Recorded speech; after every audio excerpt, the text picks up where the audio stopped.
Test, test. There we go. What's going on, people? It's been a bit, right? I haven't streamed in a while. Been grinding some new videos, new content, designing a lot more. This week we just released the Dwar video. So you guys haven't seen that one, check that. Go ahead and check that one out on the channel right now. I starting to create character, or pretty much race and species stats for various unreleased or forgotten species for 5e. So Dwar was the first one, or the second one. Prior to that was the blue, back from 3rd edition, a Sonic Goblin race. And then next month we're going to be releasing another one. Try to do at least one monthly, and I might alternate between that and releasing some subclasses that I've been working on. Pretty much, if you're in the Discord, the Dungeoneers Pack Discord, you'll get to see some previews of stuff that I've been working on. I've been doing a lot of stuff on the Scourge lately, but also I've done some Artificer subclasses and a couple other species that will be coming out soon.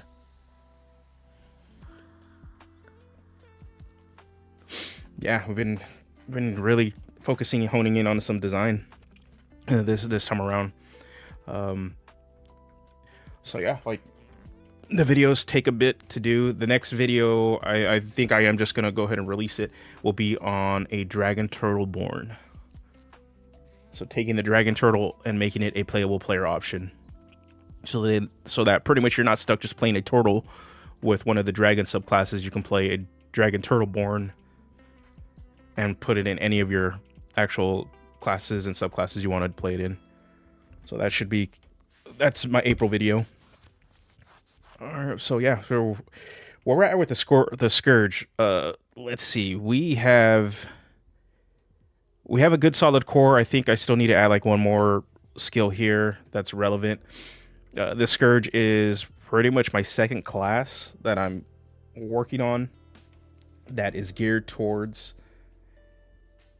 having you play a heavily armored warrior that uses a big two-handed weapon that is powered by nefarious dark sources. That's really what it is. I think that's something that is missing in 5e. We have the Paladin, that is pretty much your holy warrior. You have various subclasses that try to fill in these niches, but nothing that is very succinct in what it's attempting to do, right? You have the Hexblade Warlock, but a Hexblade Warlock doesn't feel this way because it's so locked into the Hex curse aspect of the fantasy, while also needing multiclassing to actually feel like a heavily armored warrior. There's nothing in the fighter, which would have made a lot of sense. They made a fighter subclass for this kind of stuff, for that niche. And the Paladin has the Conquest subclass that kind of fills that niche, but you're still a Paladin. What's going on, JP?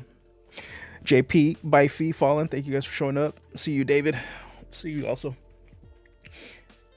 So yeah, so that's what the Scourge is supposed to fill, this niche of kind of being this trope that is something I felt that's been missing from 5e since the beginning. And I'm not big on like edgelord kind of player options, but yeah, I'm the guy building an edgelord player option. So yeah, so we pretty much got our core set. I think Grim Endurance, I still wanted to tweak it a little bit. Yeah, the Paladin subclasses don't work because you still get Lay on Hand and Smite. Yep, you do. And I mean, Hexblade generally just sucks. Yeah, Hexblade is just, it's one of my most, that subclass video is one of the only long form videos I have that continuously trends, because it really comes down to what my whole point of that video was. The Hexblade is too powerful and too game warping in its design, and that's why I think it sucks. Like, it just does too much for what they're giving you to try to allow you to play a certain play style as well as a certain fantasy and even then, I think it really does fall flat on that fantasy for it. That's why I'm actually looking really forward to the changes made to the Warlock for the update coming out, because it kind of strips that fantasy away from the Hexblade. So you're not just stuck with, oh, you want to be a melee Warlock? Well, you have to play Hexblade. Now it's like, you want to be a melee Warlock? Well, you can pick any of these subclasses now, and it'll somewhat work. So now we have, okay, so subclass wise, we have a good starting 4. This is kind of where we're at. We have, I'm still kind of going back and forth on what it means, like the actual naming conventions for these subclasses. I'm still not really sure, but I know the thematics of them. The intention was to sort of play these evil knights, but I couldn't really find a good umbrella term for dark knights for the subclass feature, like the subclasses, because I would have no problem with just saying you're this knight, Black Knight, Blood Knight, Hell Knight, Grave Knight, etc. So right now they're just dark paths, but since barbarians use paths, I'm kind of like going back and forth. But in general, all the subclasses are meant to allow you to play these kind of darker warrior, or pretty much tropes.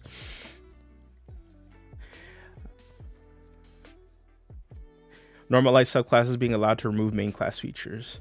I still find it's funny that Hexblade is the best Eldritch Blaster. It is. It is. I need to remind my my cousin, because he's playing a Hexblade Warlock right now. We just started our Ravnica campaign again. He brought back his Orzhov character, and that's one of the things, like, he wants to get up and close and hit, but he still has Eldritch Blast for that when he needs to actually shoot at range, and he's forgetting that all that stuff still stacks. We'll get there though. We'll get there. A lot of us are kind of getting the bearings of these characters again, because I'm playing a triple multi-class for that campaign. I think at least for this one more session, and then there's some events that are going to happen where I'm going to just go down to 2 classes instead of 3.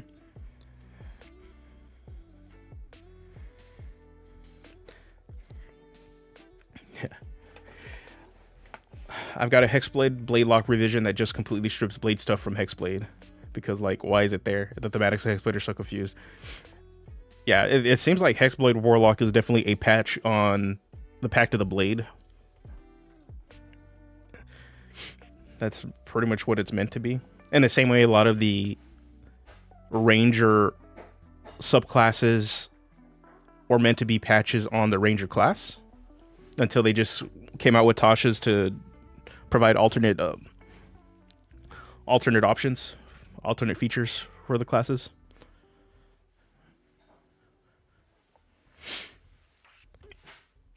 All right, so to briefly go over these subclasses, we got our kind of Black Knight, Black Guardish, traditional vanilla Black or Dark Knight character. So the main thing with this class, its playstyle is meant to be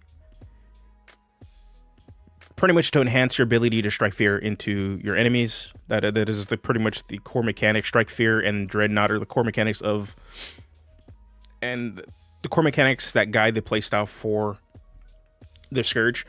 The general idea is to frighten your enemies and then get within the range of them so that they cannot run away from you. You're pretty much just a lockdown character. You're mainly single target debuffer. What the terror tactics, the terror die will allow you to do is modify that so you can actually hit more people with your strike fear. So Dreadbore will allow you to hit 2 people in a straight line. Fright Cleave will allow you to hit pretty much 2 people adjacent to each other, right next to them. And then Wave of Terror will allow you to hit people around you. So that's generally what it's meant to do. So this is just the fearer person. They just sit there and are just going to enhance what you're how many people you'll be able to fear. Yeah, Blackguard subclass for Scourge would actually be awesome. Yeah, so I'll get to that in a second because I think we might be cooking up something after what I was kind of working on yesterday. We might have that sort of dark divine subclass where the Blackguard would kind of fit into that. Then we have a curse subclass because that came out after I finished watching Jujutsu Kaisen, and the idea of like using curses to help fight in combat kind of just started to click. So the whole thematics with this curse subclass is that you're going to get a huge benefit, but there's always going to be a downside. So you kind of like going to be able to mix and match. You'll be able to weaponize a ton of different curses, or at least a set amount of curses, because I only have 6 here. You're going to be able to get 5 of them. So we have stuff like Curse of Reckless Might. So attacks made with your Scourge weapon will have advantage, but attacks made against you will have advantage. Curse of Piercing Vision. You'll have blind sight for up to 30 feet, but you can't see beyond that. You're stuck with just seeing within the parameters of the 30 feet. Curse of Haunting Echoes. Choose a skill or tool proficiency you're not proficient with, and you gain proficiency with it. But whenever you make an ability check using that chosen proficiency, you roll a d6. If it's even, you add that d6 to that roll. If it's odd, you subtract that d6 from that roll. Capstone, yes, I'm for sure it's going to be Curse Domain. I have to sneak that in there. Then we have Curse of Graven Skin. Pretty much giving you resistance to bludgeoning, piercing, and slashing damage, but you can't regain hit points while that's active. Curse of Temporal Displacement. As a bonus action, you teleport up to 30 feet to an unoccupied space you can see, but your movement becomes 0 after using that bonus action until the end of your next turn. So technically, you can just keep spamming it, but you're never going to be able to move beyond that actual teleportation. And then Curse of Favors Bane. Creatures frightened of you must roll a d4 and subtract the number rolled from their saving throws. You also must roll a d4 and subtract the number rolled from your saving throws. Then, but at later levels, mainly at 10th, the buff will be that you get to have 2 active, but you only have to have one of the burdens active between the two curses you have activated. So it's gonna be that.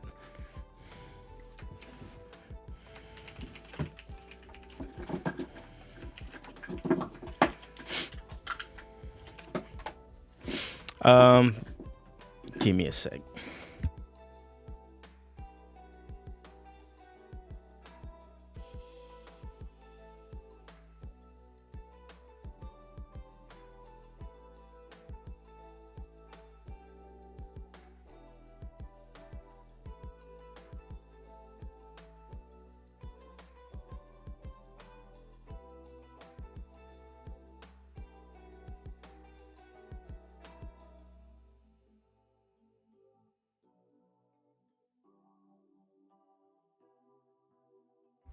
All right.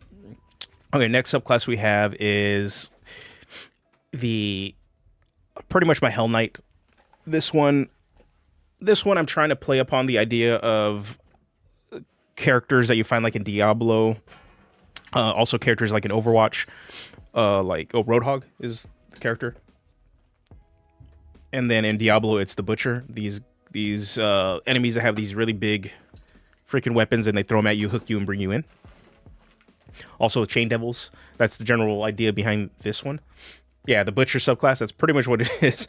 So the idea is that you bind your Scourge weapon with Infernal Iron Chains, allowing you to kind of Kratos it and be able to throw it at people and hook and bring them in. Still not sure if this is the direction we're going to go with because of a subclass that I'll show you in a bit. But this is one idea. If this hook and cook idea doesn't work, I think I can repurpose this subclass a little bit. At least the idea of like being able to hook somebody and pull them into your Aura of Dread so that they stay there. That's really what this subclass is meant to be. It's a way for you to shore up somewhat of a weakness, which is ranged. and that you can bring enemies that try to escape closer to you. So I think we'll see. So that's this subclass. Then we have Soul Coin Collector, which started off. This one's heavily inspired by actually Theros. I really wanted an undead subclass, but I wasn't really sure how to really go about it. And then I actually looked at the Phantom subclass for the Rogue, realized that the coin, or the pretty much their trinket mechanic was actually pretty sick as a solid basis for like a actual subclass. And then I was reminded of Theros, because the undead pay their toll to get into the underworld with coins. So I was like, okay, that's actually a pretty neat direction instead of like your traditional Death Knight Necromancer-esque class. So I was like, okay, well, I can take this, and then it almost transitioned into the Infernal subclass because of like, okay, use soul coins. And then I realized soul coins are an actual magic item, so you can't actually code soul coins into this, so they became soul tokens. And then I just backed off of it and just stuck it with the undead one, because it just it felt better. Honestly, it just felt stronger doing that. So that's what it is. You're going to be, whenever you frighten a creature, you critically hit them or you reduce them to 0 hit points, you're going to gain a soul token. So you have to actually actively generate your soul tokens, which should be pretty easy. If you frighten a creature, boom, that's a soul token. And then you'll spend those soul tokens on 3 different abilities. One is Essence Feed, where you're ripping the soul out of that token to give you temp HP. Then you have Borrow Experience. You can rip the soul out of it to drain the experience and use the life experience to help grant you advantage on an attack roll, ability check, or saving throw.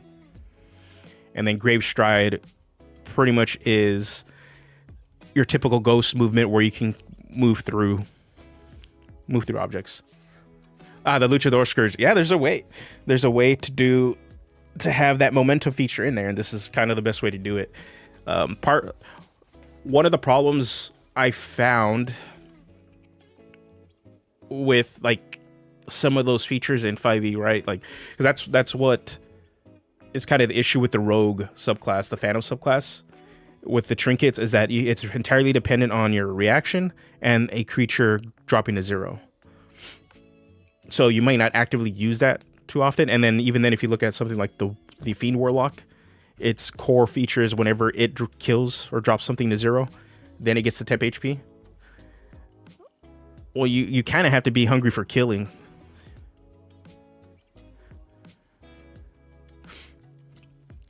All right, you have to like really be hungry for those options. So for me, it's like, okay, well, how can we expand it? How can we add more opportunities to add that? Well, frightening creatures is the biggest one for this class specifically. So it was natural to be like, yeah, whenever it frightens somebody, makes sense. Opening up to critically hit somebody.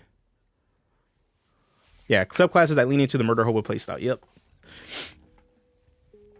And the thing is, I really like features, especially after the Luchador, features that are constantly active while you're playing, and it like heavily reinforces a playstyle. So that's why I liked with Luchadai when I put that for the Luchador, and after playing it for at least I played it at least for a good like 6 months. I was always looking for an opportunity to actually like do my thing of like grappling, shoving, and just punching people. So, and that's really what it was. It came down to is like, okay, well, how do I put that into Scourge? Because it just helps. It's those kind of mechanics. They're not there in base 5e, but they're something I would like to see in actually base 5e for certain classes, because it makes a lot of sense, because it actively enforces a certain playstyle for classes. So something like the monk would be really, really sick, since it's going to be the martial arts class.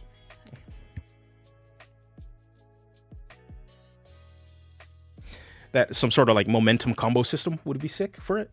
Also, I can see with the fighter that it's using like this sort of like meter building momentum mechanic also that lets them do cool fighter shit. Okay, if you want to stay away from soul coins in the name, you could go more Greek myths with it and name the coins you get Obel. It's what people in Greek myths would pay Charon for him to ferry them across. Oh, okay, that probably would be the thing. Yeah, or sorcerer build up flow. Yep. See.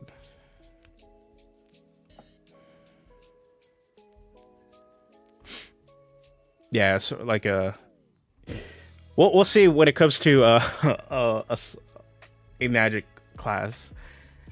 I do want to get my take a stab at developing my own spellcasting class, but I will definitely need to wait and see.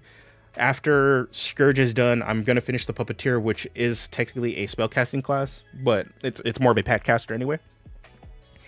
So after that is done, then I want like a full-fledged spellcaster. I just haven't found the right fantasy surrounding it that'll let me do it. I'm pretty sure I have mechanics for it, but I don't know. Just haven't figured out. I know there's a mechanic I have in my head that will not work for a fighter, or pretty much for a heavily armored high HP class, but it'll have to be a low HP based class that wants to be in melee, which is taking the pretty much the shield. There's this shielding mechanic in Diablo 4 that whenever you get more of the shield than you have actual active HP, you pretty much you crit and do more crit damage. That's overpowered. I forgot what the actual shielding mechanic's called, but then it triggers off overpower. And I was like, man, that'd actually be pretty sick for 5e. That there's a class based around having this active shield, and while that shield's active and they have more of that active shield, you do more stuff. DC 20 Elementalist. It's a martial caster using stamina, so it's got that generate, spend back and forth. Ooh, nice. I have yet to actually check out DC 20. I know Alan did reach out. Dungeon Coach reached out for some promo stuff that I need to respond back to. We'll see though. It's a pretty much. I'm not sure how much actual active time I have to dedicate to a lot of stuff. So, and my video production is tremendously a lot slower right now. So just because I'm also actively trying to design. All right, so with that, okay, that's the core. Those are the core 4 subclasses, and then we started talking about last night some sort of divine Scourge subclass, which would be kind of like the flip side of what pretty much what the paladin and cleric do with their darker subclasses, right? Paladin has the conquest, then the cleric has the grave, which isn't necessarily evil, but then they have the death cleric subclass. So that's pretty much what this is. This is some sort of inquisitor idea where your source of dark power is actually divine. You're kind of this evil a-hole that is going around hunting, actively hunting people accused by your faith. That is generally what it is. Like that's pretty much your Mage Bane, your Witch Stalker. I think one of the inspirations I had for this was Dragon Age. There's the Templars, but there's a specific faction within the Templars that are specifically skilled at hunting rogue mages.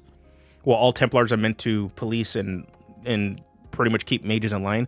There are actively rogue mages that are evil, and that's what the Templars are going after. But then there's a section of those Templars that are very zealous and will just attack any mage that is rogue, that is not being taught in the schools. Yeah. Also throwing out the idea of a Scourge magic item that gives unarmored AC plus 10 plus con strength, but counts as heavy armor for Scourge creature. Ooh, that'd be sick. Yeah, the shields. idea sounds super fun. Those darn are make the shield temp HP maybe. Yeah, pretty much the idea for that mechanic, for a core class mechanic, was going to be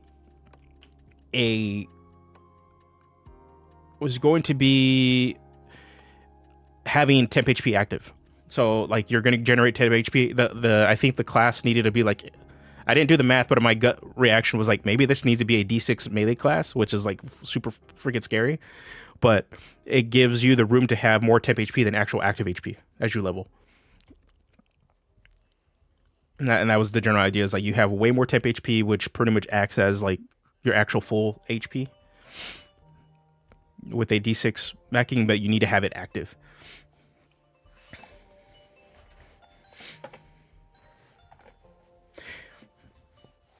Yeah, that's why that would be something. Temp HP could work, but might be better off going the arcane ward route. Temp HP not stacky, sometimes an issue. Yeah, and that's something we'd have to actively figure out. And that is definitely a playtesting thing, and how good it feels. Excuse me. Because not having...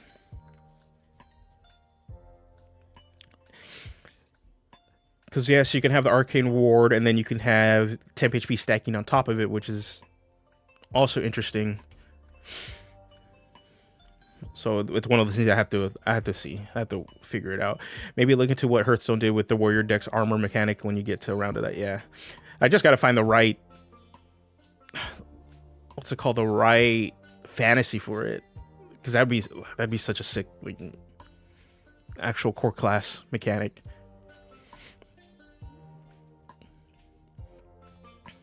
All right, so back to this kind of Inquisitor class. I was also looking at, this is heavily inspired, at least the structure of it, of how the spellcasting mechanics work, by Benjamin Huffman's Zephyr. He has a Necrodancer subclass that has a really unique structure.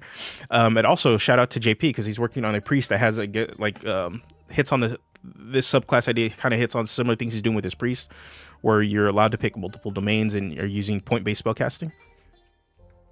Because one of the things I worried about when originally working on the Scourge was, and I think this is something, Bifi, shout out to you, because you're working on your Death Knight class. I ran into the same issue of like, okay, if this class is supposed to be like the Dark Paladin, or the reverse of a Paladin, what is spellcasting and how does it play into what this class is supposed to do? And eventually that's why the Scourge I dropped spellcasting, because it takes up too much of a actual gameplay style and power budget I was not going after. So for me, it's like trying to add in spellcasting even in a subclass of fashion. As I was working through this, originally we did third caster, and then I figured out, man, I have to give up so many features just to accommodate the spellcasting, that the flavor behind what I was attempting to do is not going to come through, which is frustrating. So after looking at Benjamin Huffman's Zephyr and how he did Necrodancer and how he structured what it means to be like that specific spellcasting, you have set limited amount of points, but you're still mainly being a Zephyr. Yes, you're a Necrodancer, you have access to spellcasting, but you're still a Zephyr. Like, you're still going to be weaving in and out and actually trying to melee fight, and you just have magic to kind of accommodate that, like to support that. But it's not your main function of what you're supposed to be doing. And then he had the spirit angle on it, which after seeing the kind of the structure, I was like, oh shit, that makes a lot of sense. You have your base spells, which are only limited to a certain amount, and then your whatever spirits you have active will add to that spell list. Again, only adding specific ones mainly for flavor and utility. I was like, well, this makes sense. If you're some sort of religious divine person, you're going to have a base set. Your main function is going to be to hunt down mages and enemies of the church, and then your domains will give you access to specific flavorful spells and add to that spell list.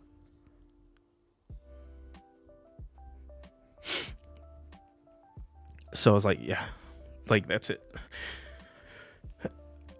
So I was like, okay, it just made sense. But then the reason I got, after it just kind of just clicked, I said, well, what if you take this sort of spellcasting thing, the spellcasting structure, and instead of having it be divine, right? I was like, okay, well, that each of the additional domain options are instead various layers of the 9 hells. So let me see what'll pop up. So I have another document here. It's like, I'm not gonna. Okay, for some reason, you guys are not gonna be able to see this clearly. But let me see. So I was like, what if I take that structure and put it for the 9 hells?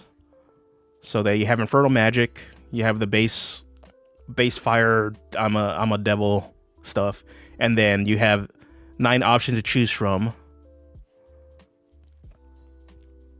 the various layers in the 9 hells. And that would definitely kill the hook and cook idea.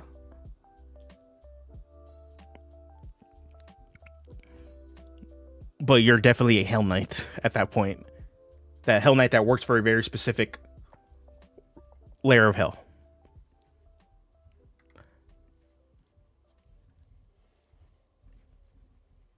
But now, since this is going to be released on Patreon and third party, right? I can't necessarily use the 9 hells. I would need to find names and representations of what these the archdevils are supposed to be. You would think, right?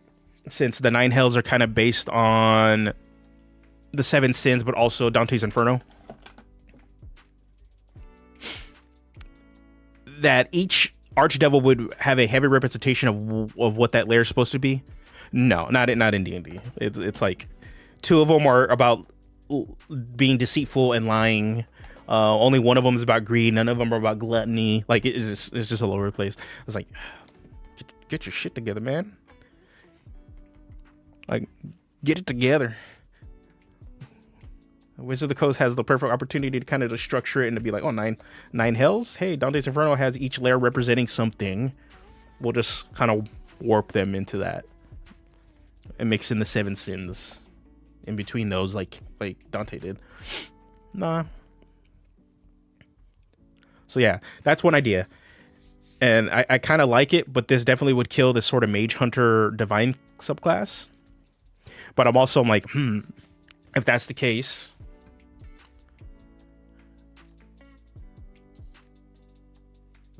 killing this Divine and just strictly being stuck to evil options, is it, or not evil, but like darker options, edgelordy options. Oh, I'm not doing art for every layer. You're gonna kill. I'm gonna go broke. Oh, model the hells on the heavenly virtues, really screw with people. That's funny. Yeah. So that's why I was like, okay, that actually gives me a spellcasting subclass, which is what I want, but doesn't feel overbearing. And also gives, I think, gives the Hell Knight identity a little bit more.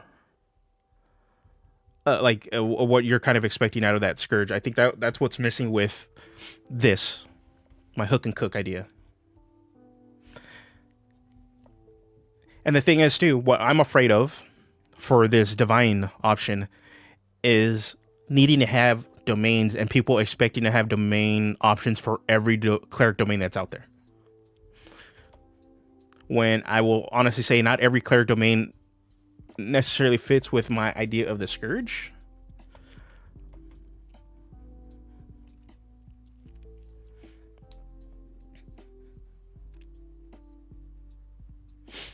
So that's why I'm like this 9 hell idea is I'm kind of liking it. It sets a limit.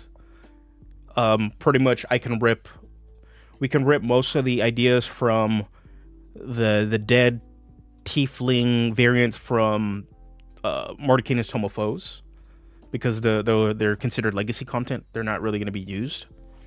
So we can rip a lot of ideas from those and place them in this. Because to be honest, let me just pull this. Yeah, there's a couple subclasses on here. Inferno redo.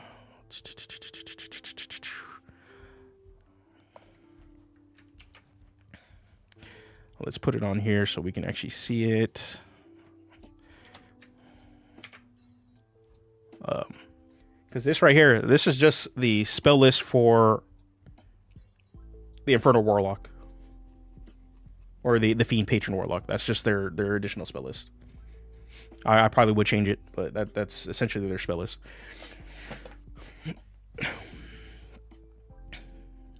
But that Infernal idea looks pretty good. But now that's what I'm wondering, how do we take this idea of having a charged up like weapon tied to your source of power and allow you to hook and cook, like a hook them, at least bring people in. I think, okay, hold on. We're going to move this out. Hold on.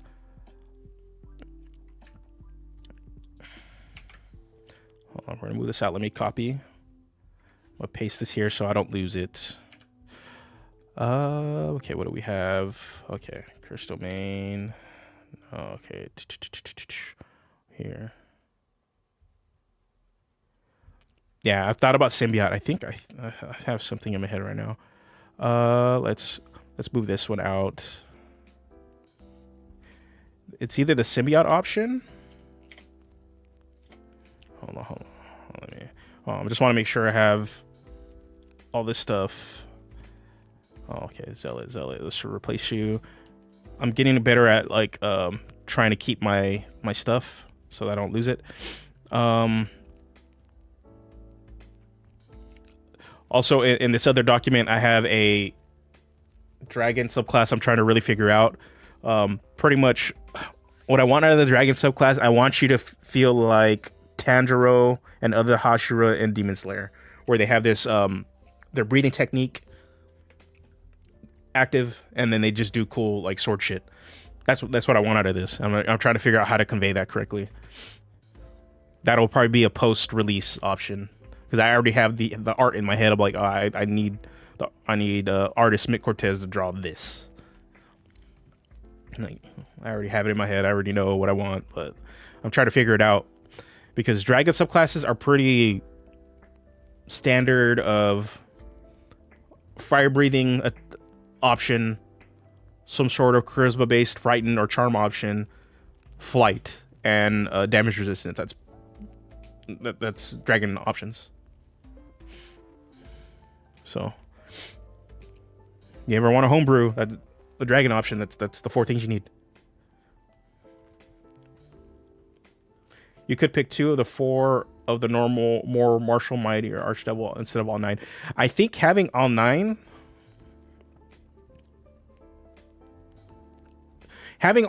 available to a player is gonna be pretty dang sick.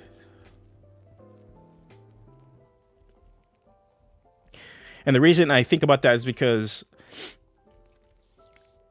the Scourge actively acts either as a... Because that's one thing I think people got to remember. I'm still actively writing this class with the intent of your character being a hero. That is the full intention of this class. You're weaponizing dark sources to do good. You're still the good guy in this equation. It's just whether you play that in your games, that's I can't control that, but ultimately that's my design, because there's a lot of that trope in various fantasies that you're technically, you should be the bad guy, but you're still using bad things to do good stuff. You're a bad guy, but you're not a bad guy, you know? That's Zangief. So having all the 9 little options it's like, okay, well, I used to be a Hell Knight or fight in the Blood War for this specific layer of hell this specific archdevil, but I'm no longer there. I've taken that power and I'm leaving because I want to do good shit. Pretty much Karlach. Like, if you look at Baldur's Gate 3, that's Karlach down to a T. She was in the Blood War and escaped, and pretty much you use her to get back at the Zariel in a lot of ways.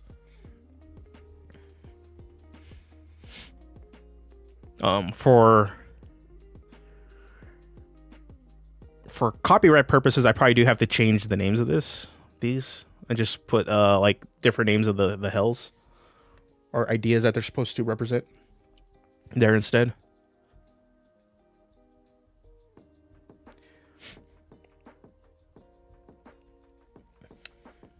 Okay, hold on. Live chat. Here we go. Would the Dragon Slayer, Demon Slayer character be more of a monk? They do a lot of jumping around and stuff, and Scourge is the heavily armored tank class. Unless I didn't. No, it's still heavily armored. I wouldn't have them jump around. I would probably, to have that fast movement idea, I probably would have them. The idea is to have them put them in sort of a rage-like state, and then give that state enhanced options to your Scourge weapon, but then also access to at least 2 attacks while they're in that state, which would mimic Dragon Breath weapons, except you're actually making weapon attacks. So you yourself are not going to breathe fire, because your dragon breathing technique is pretty much billowing pretty much draconic breath weapon energy out of your mouth, and you're using that to infuse your Scourge weapon to actually do special attacks. Not necessarily the mark, it's more of the breathing technique, because I think it's visually appealing. Like, your character just has a big old mark on his forehead. It's like, And by the way, I just saw they did announce Demon Slayer season. The next season is going to start in May. So if you're into that show, I am. That show's good. I like it a little bit more than Jujutsu Kaisen, but in general, because it's the heroic payoffs, I think, are they're not better. I just think the show does a really good job of actually giving the characters heroic payoffs while there's still repercussions of what's happening. While Jujutsu Kaisen is just they're leading up to one big payoff at the end, hopefully. So yeah, that's like one of those things. Like, Jujutsu Kaisen's really good. The characters are really good. But man, there's just, it's repercussion after repercussion of things that are happening, but they're leading up to the big payoff at the end. While Demon Slayer, like, there's repercussions, but there's still a payoff to seeing the growth. Yeah, Demon Slayer is way more optimistic, and that's why I like it. I like it more than Jujutsu Kaisen, but I actually actively like both of them. But yeah, it's interesting. Like, they're both really, really good. Also started Delicious in Dungeon. If you guys haven't watched that one on Netflix, that one's awesome. That is such a good fantasy anime.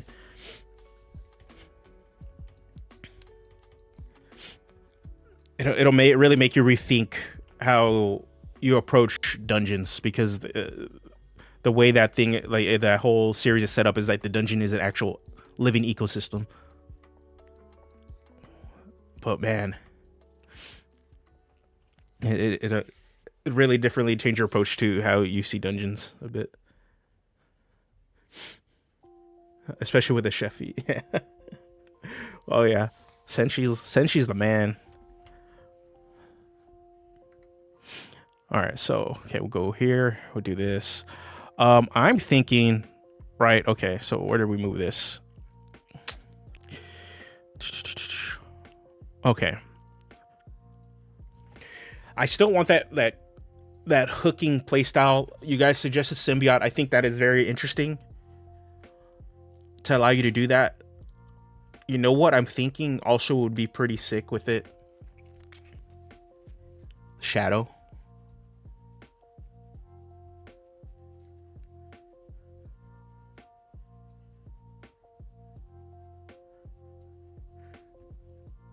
because part of the problem I was finding with a lot of shadow options, right, that didn't fit with the intended playstyle of the Scourge. Shadow is either heavily teleportation.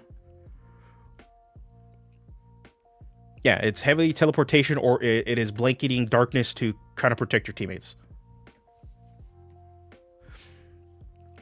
Shadow, on the other hand, like another playstyle of it is using less for the hook. Okay, yeah, it's like Shikamaru.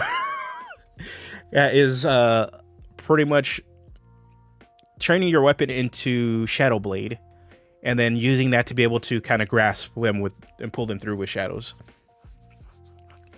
Yeah, I definitely want to lean more into the hook idea than necessarily the cook. The cooking part for a lot of stuff is just going to be like you just you wailing in on them and beating them up. I think the cooking is mainly just going to be happening now with the Infernal. The Hell Knight option is just like, yeah, you're just going to have options to legitimately just cook them.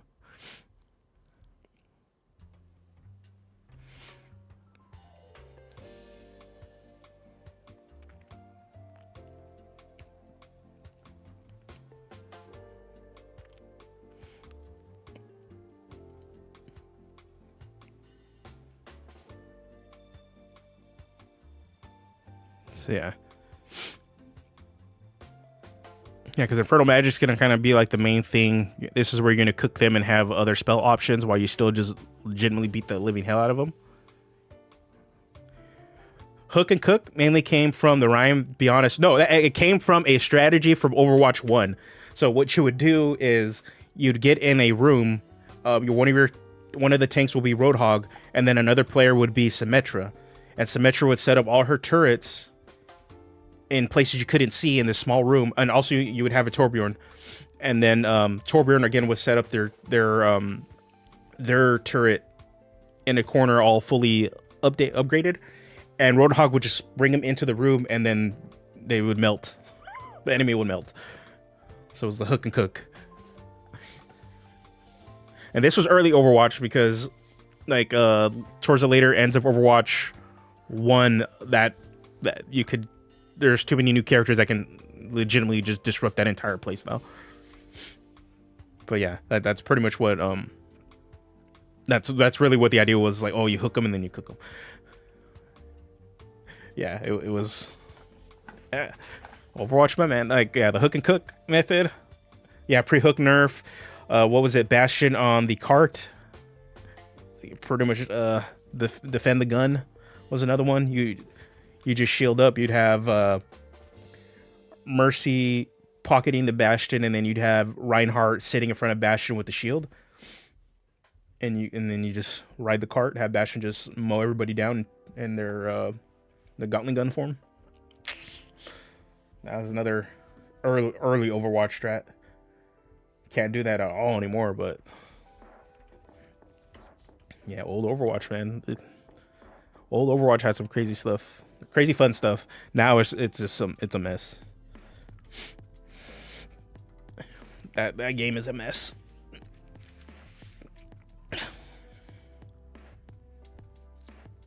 Oh no, I'm not even talking about goats. It was like early Overwatch 1. I think it was like the only character that had came out when a lot of this stuff was happening was Anna. Legitimately, like, that's it. It was Anna was the only character that was out at the time when a lot of this dumb stuff you were able to do. Yeah, man, they had like a huge disparity in like releasing characters. It's like this really cheesy Mimi, very common open queue strat you can do. Yeah, turret bash it with a station. Yeah, man. Like, I've been keeping up with the game, but I don't play it anymore. I've just been seeing how the latest patches that they just released a trailer for the Cowboy Bebop crossover, which I like. That's a sick trailer. Don't like any of the characters that they're doing it on, but it's a sick trailer. But man, I main tank when I was playing Overwatch, and the meta for tank right now with the update looks terrible.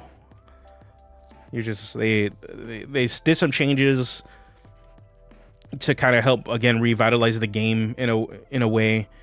And for a lot of people, it is doing that. But for tank players, it looks disgustingly terrible. They don't actively get to tank. So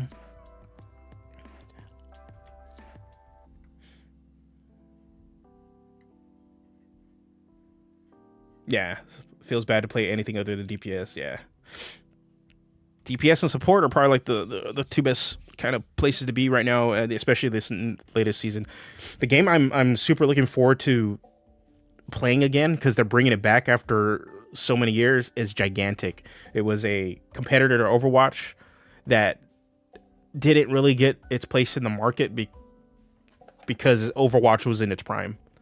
Well, man, that game had like a really fun loop. It's more of a MOBA hero semi-shooter, but more of a hero MOBA. Hero action MOBA, I guess, is the best way to play it. But man, it's fun.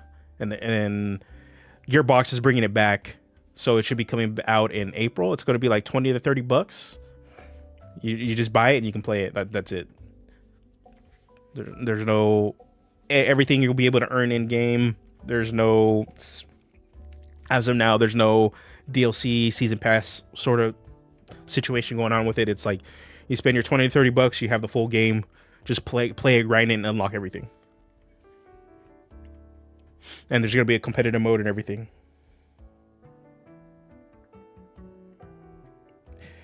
Sounds like it'll have a hard time playing computer. Actually, it will not be in the same space as Valorant.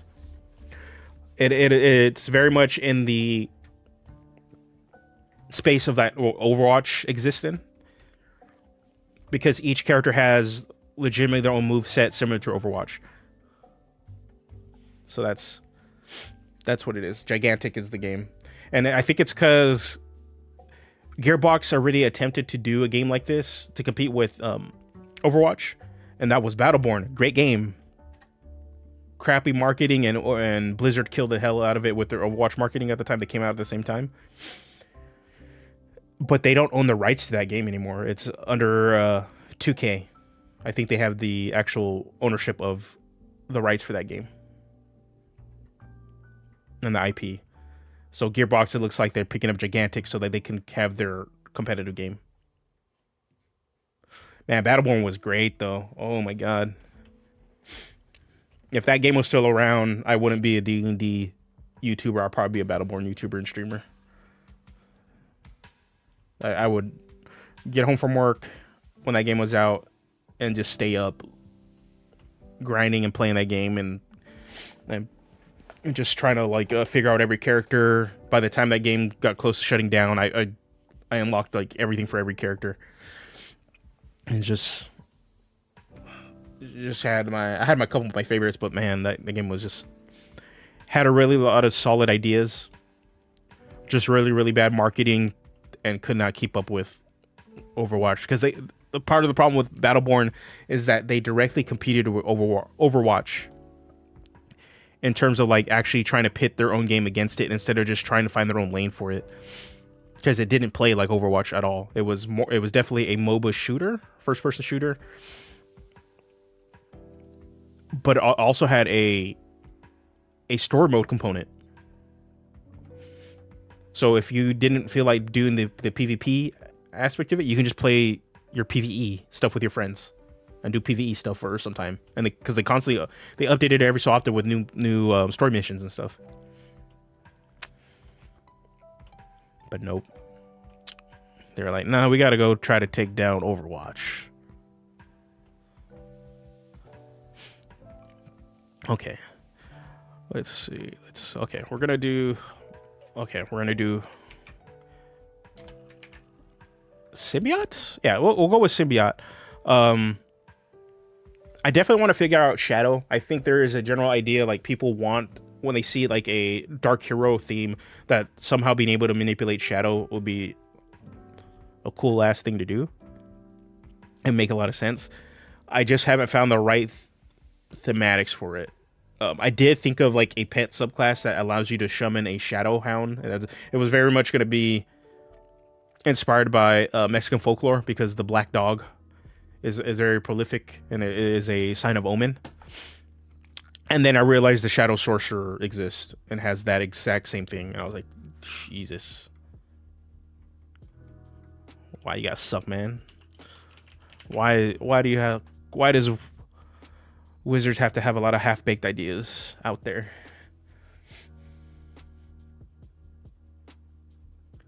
Careful playing to the cool ass things people want. Oh yeah, but if you can figure it out, it's like there's an I think part of the thing that designing too, at least the way I come about it, is if you're gonna deliver a certain idea on it, there are some levels of expectation of what people you want, especially if you're designing for it to release as a product. I think that's my mindset. If you're releasing it with an intention to sell,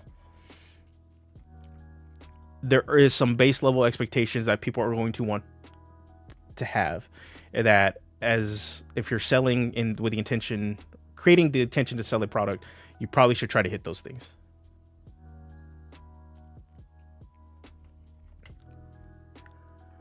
Yeah.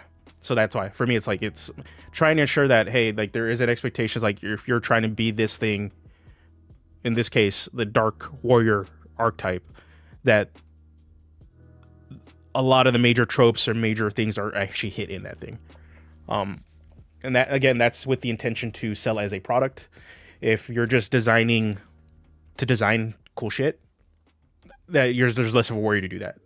It's just, you just go design and just do that. But if with the intention to actually sell as a product, there is some level of like, yeah, you gotta have to make sure you have to do things. I'm designing this with the intention to sell it. So the structure for this will be pretty much $10 patrons will have this for free, and then I will have a purchasable PDF for those that don't want to sign up for like a patron, but just want to have this, and this will also be purchasable on Patreon. So that's where I'm heading with this set. But the intention of a $10 patrons, anytime I release a class, you will get that class for free. So it does put pressure on me to actually release classes regularly, but or at least try to. For that, as the general idea, you're paying more, you're going to get some of the higher, not higher cost of product, but like a more laborious product in exchange for that.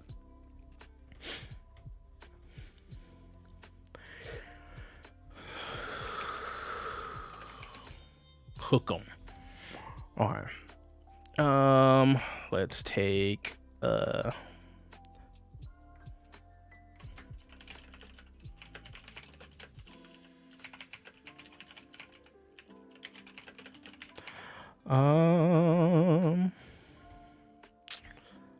we have a lot of this written out. The shadow and symbiotic archetypes could be fused together if need space. True. There is some narrative overlap, I think, with those, especially if we look at stuff like Gore the God Butcher for Marvel and Null, because the symbiote is also a representation of darkness in the Marvel universe now. Like they've upgraded it to have that. Okay.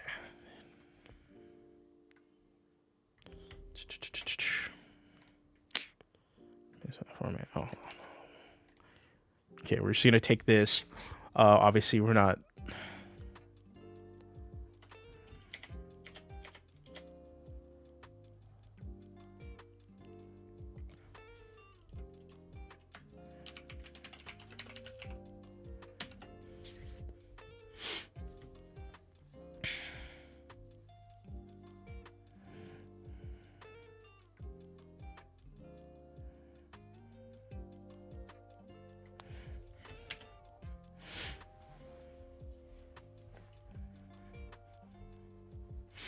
Yeah, because that's I did try to look at Gore the God Butcher.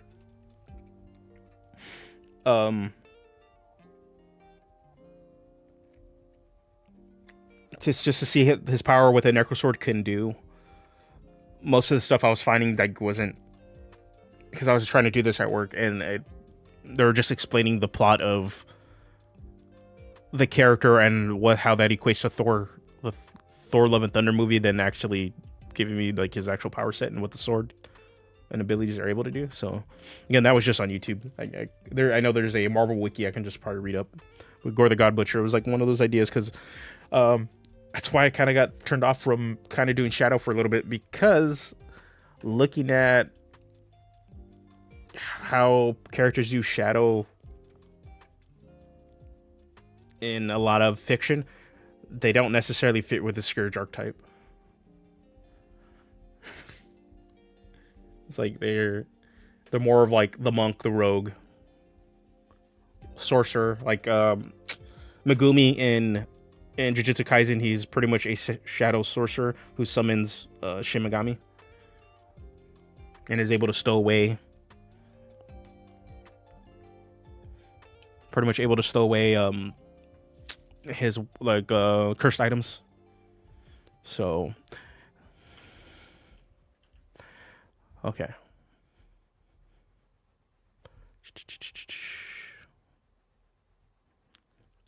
Okay, so we got the main thing.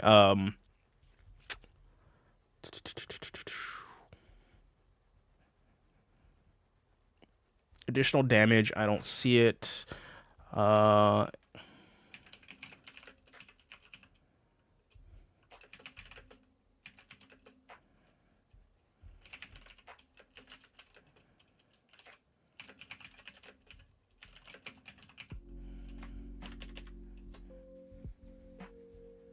Oh, I have to go look at Comics Explained. Yeah, he was the one of the videos I watched, because he had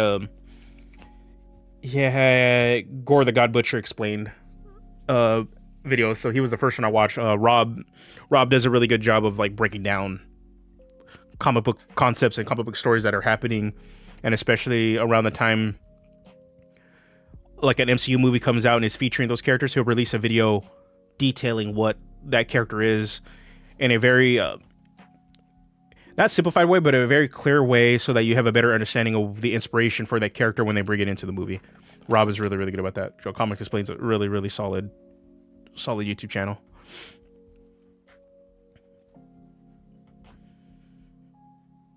Yeah, he has a lot.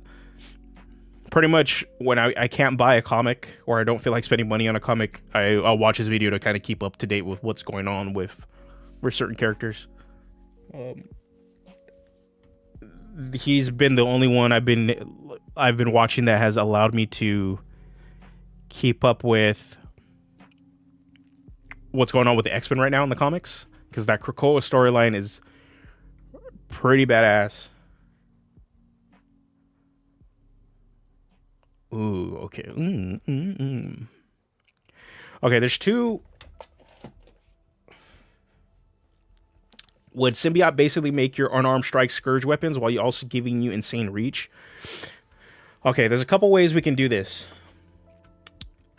We either have unarmed strikes become Scourge weapons and give you reach for it, or your Scourge weapon pretty much becomes bonded with you, and you can pretty much bring it in and out whenever you need it.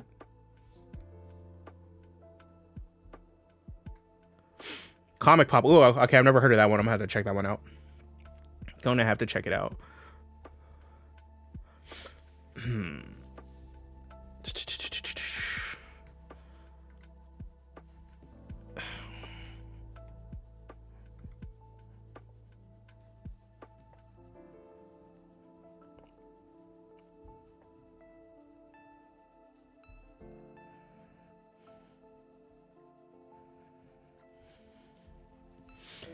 Ooh, okay.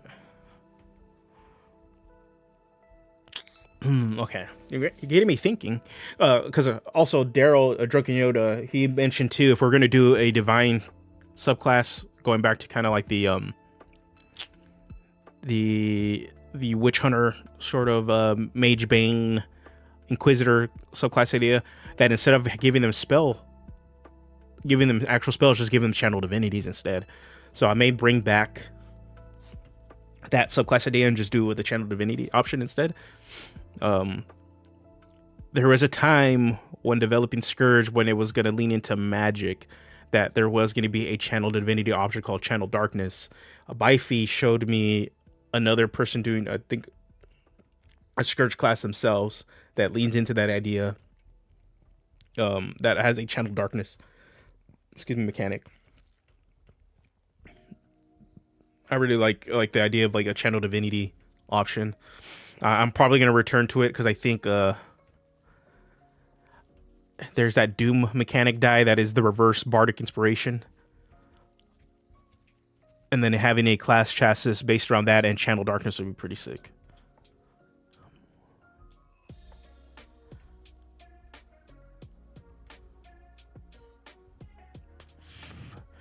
Okay.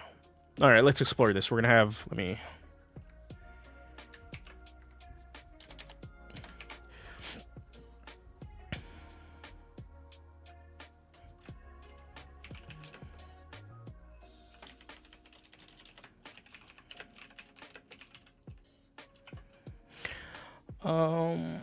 Slimy Doomfist or that one time a Scourge weapon. Okay. Oh,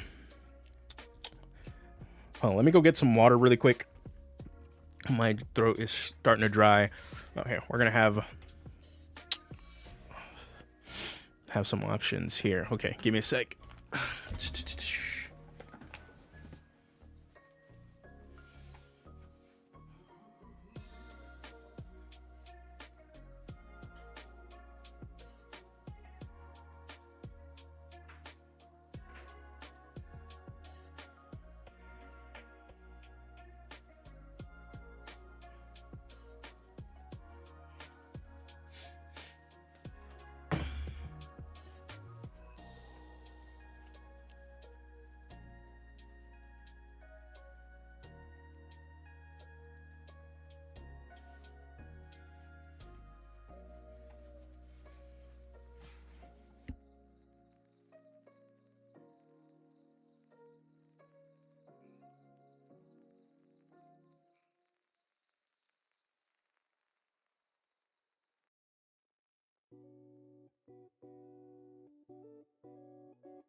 Okay, here we go.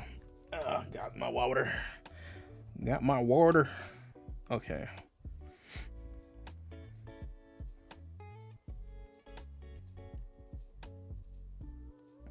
Okay, so let's explore some ideas with this.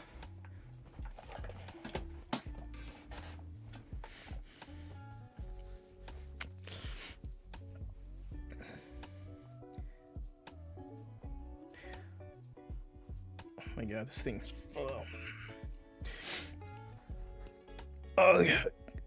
Avard's Black Tentacles and Hunger of Hadar as spell-like abilities.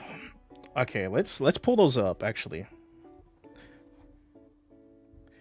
Because here's one thing, if you're going to only want to give them like a class access or like a subclass access to a set number of spells, you can either code it into their subclass feature or design a subclass feature that's pretty much that. So let me...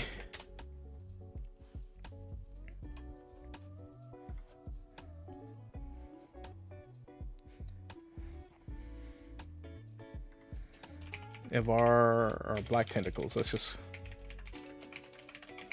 see what Black Tentacles do.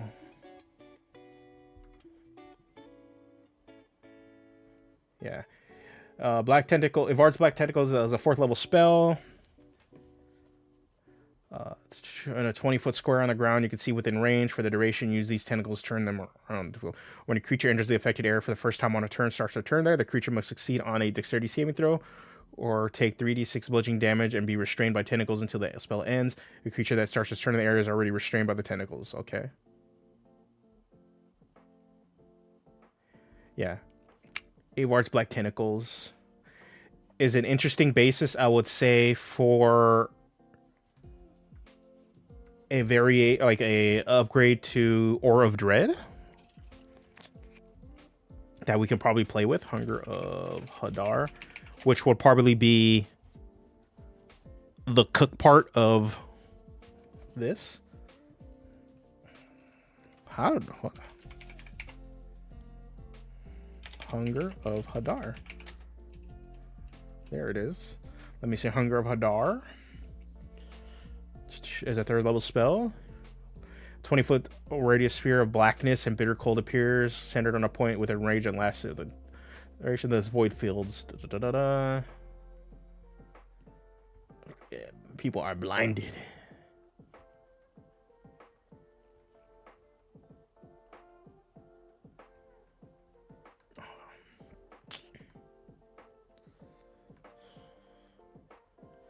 Black Tentacle. Okay.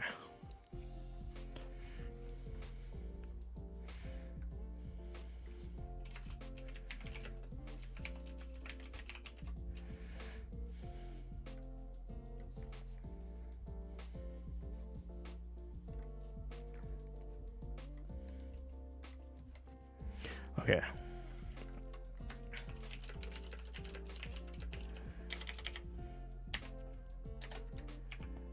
Oh, give me a sec.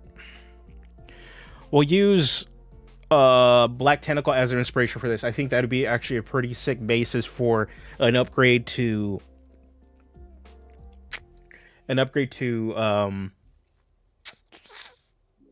our Dreadnought feature, mainly Aura of Dread.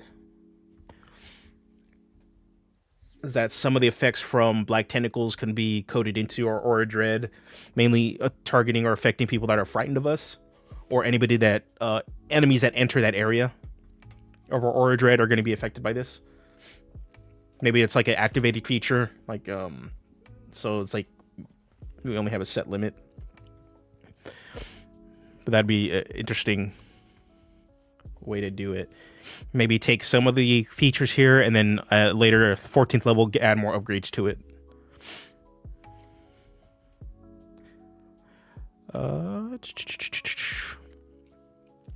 Okay, so we'll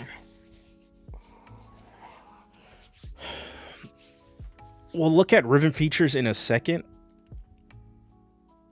because I'm trying to figure out what exactly, if there's any proficiencies we can do.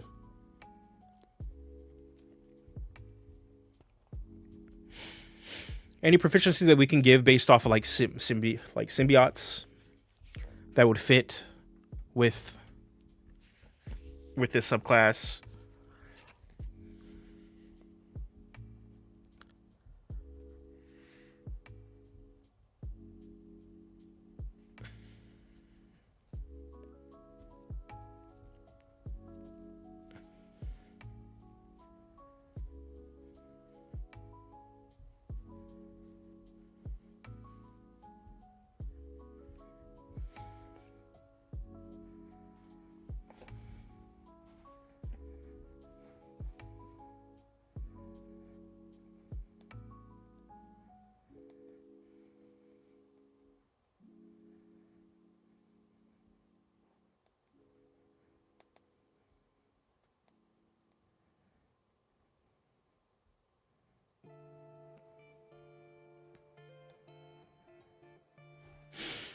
Free disguise self. Yo, what's going on, Daryl? Yeah, I was thinking something like that. Okay, if we're going symbiote route, right? We're going symbiote route. Like, being able to kind of just, in a changeling way, just be able to kind of just hide your clothes and stuff. Yeah, that's what I was thinking too. Like, let me pull up changeling. Let me pull up changeling and disguise self.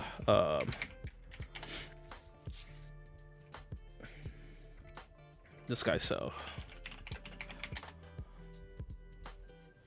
Disguise self. Yeah.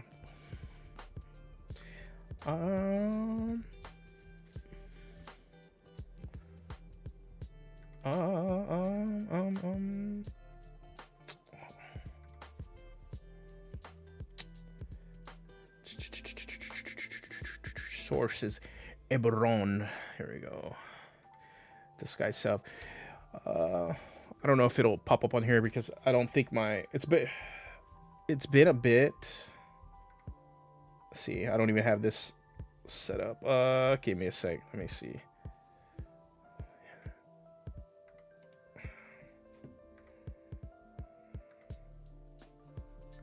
Hold on.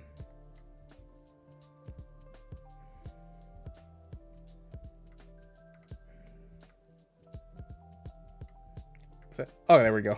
There we go. It's like, why is it? Let me just.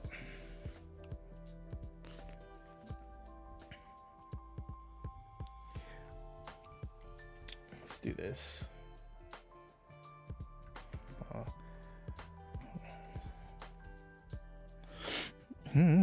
Changelings.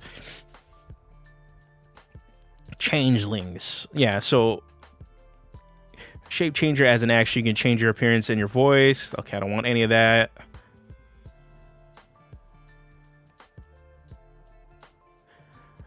Okay, changelings suck. They do absolutely nothing. Okay. You make yourself including your clothing.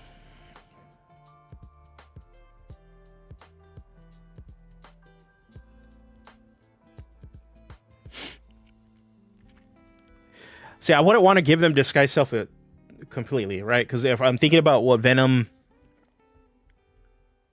is allowed to do, can he actually change how his face looks? No, right? It's just he changes his clothes.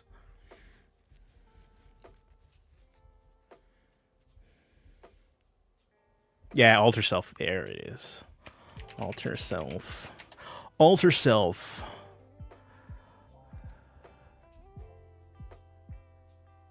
Changes you but not clothes. Oh, that's true. Aquatic adaptation. Change appearance.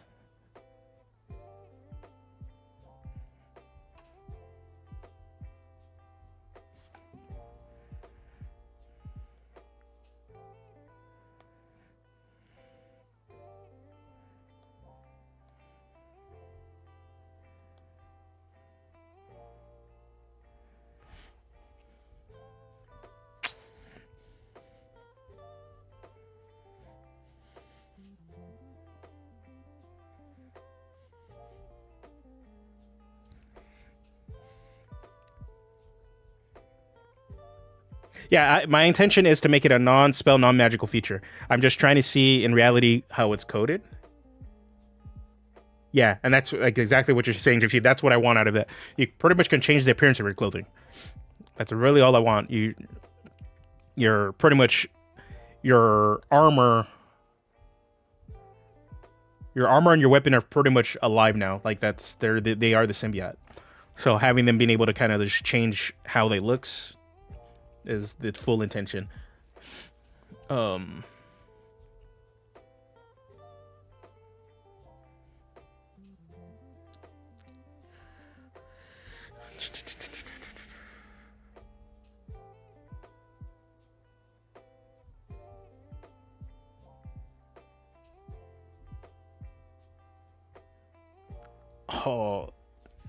now I'm kind of like seeing. Okay, thank you for bringing up alter self, Steven.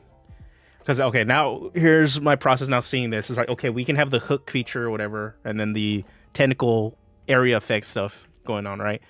But man, would it be pretty sick if the class was pretty much an expansion, or the subclass was an expansion of this? All right, you have this base level feature here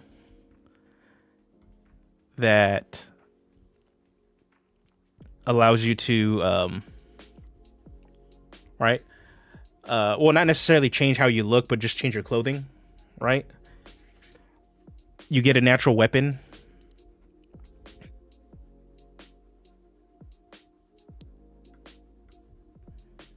And then at another level, later level, you have some sort of adaptation abilities. Maybe.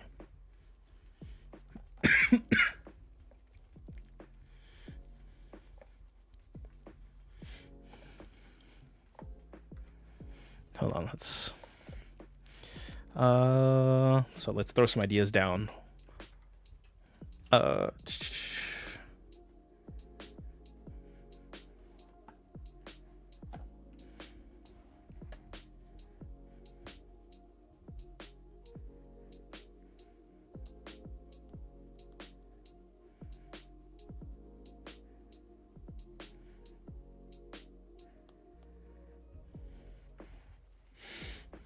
Okay, let's sorry, I'm getting text messages.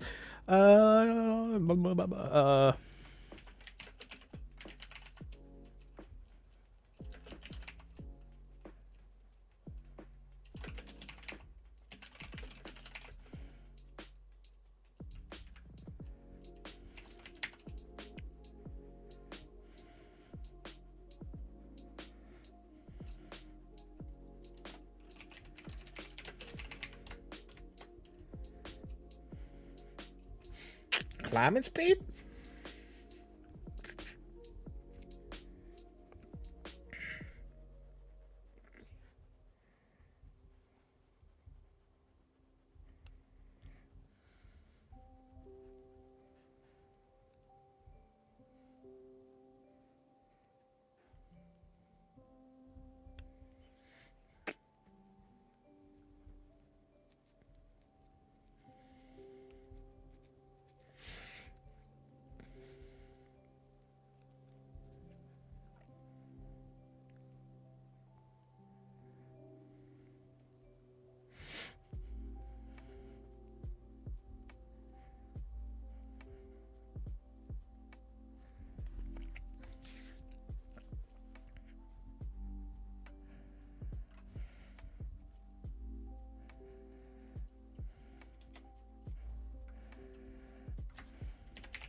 Hold on, alter self.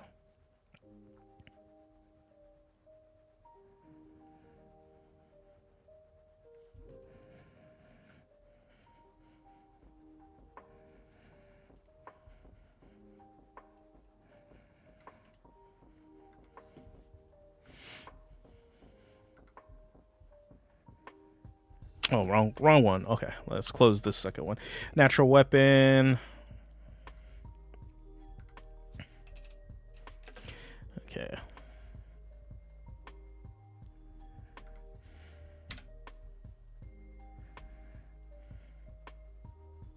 Natural weapon, your unarmed strikes do 1d6 piercing slashing your damage as appropriate to the natural weapon you choose, and you're proficient with unarmed strikes. It is. We're just putting ideas down. Oh, I'm gonna definitely clean up the rules for this later. I'm just trying to see if this all makes sense. Okay, we're gonna get rid of this part right here. Okay. When you choose this subclass, your Scourge weapon gains the following trait. Okay, no. Give me a sec, phone's ringing.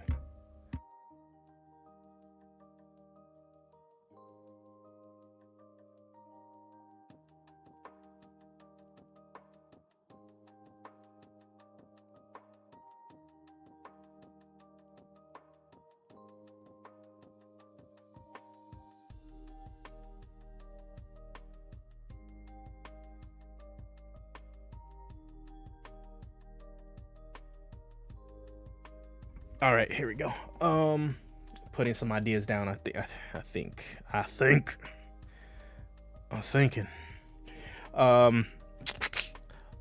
When you choose the color, okay, we're not gonna. Just put some ideas down. Living weapon. You're able to store or draw your Scourge weapon as a bonus action. Now you get a natural weapon. Your unarmed strike deals natural weapon.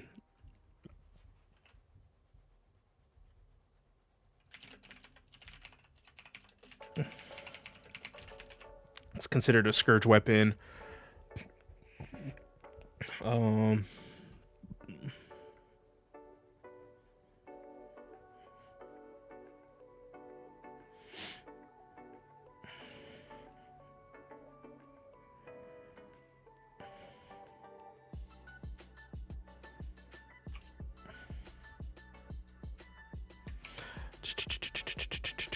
Okay, hold on. Okay. Okay, this is all gonna go under all this, so give me a sec. Give me a sec. So here's some ideas.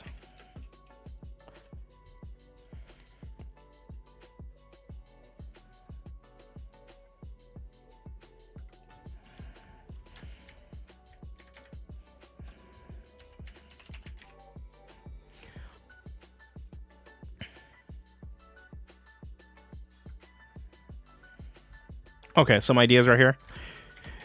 To kind of compromise what we're doing, maybe this is what we're pretty much. This gives you a natural weapon that you pretty much, when you choose it, you get to determine what kind of damage you're doing.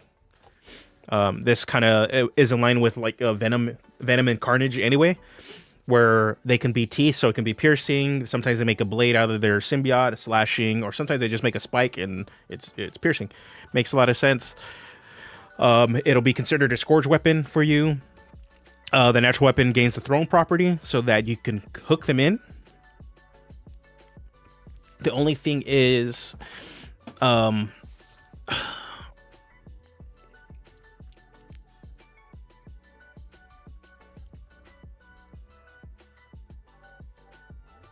trying to think.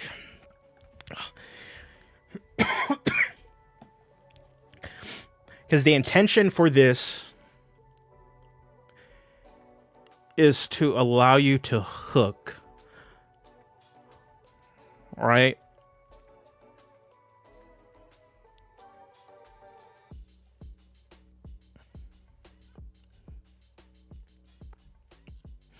So I'm wondering, instead of just creating... So two ways I'm thinking about it. Allowing you to hook an enemy as a bonus action.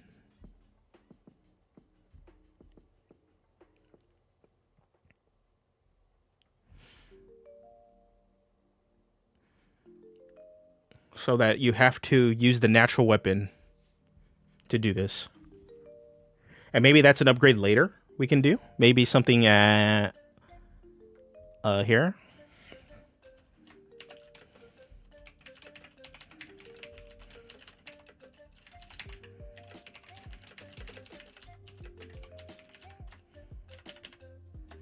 Something simple, and maybe one little extra thing here, but that's maybe something we can do.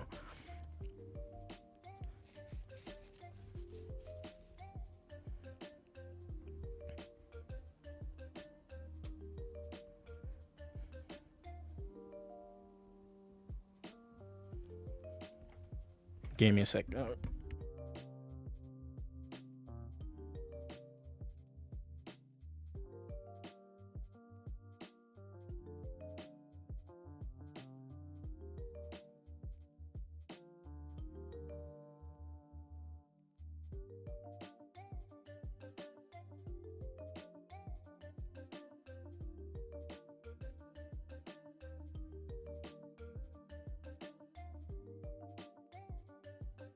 Okay.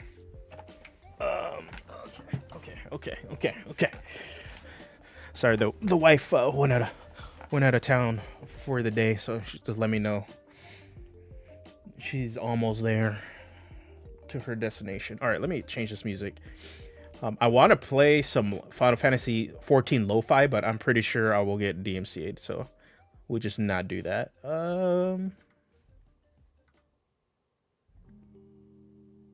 That's this one. Oh no, where's my chiptune?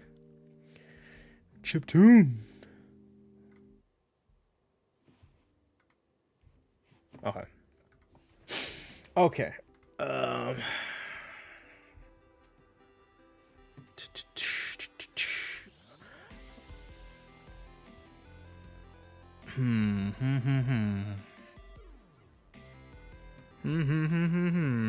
right, I'm trying to think.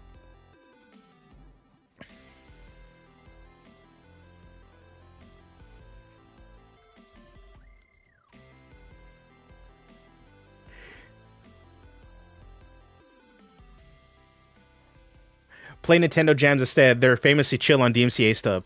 Yeah, Nintendo. Okay, so okay. So how are we feeling about this? You're gonna get a natural weapon that is, for all intents and purposes, is considered a Scourge weapon. It has the thrown property, so that you'll be able to hook. You can make a ranged weapon attack with your thing. Yeah, pretty much when you make a ranged weapon attack with it, it'll get pulled in.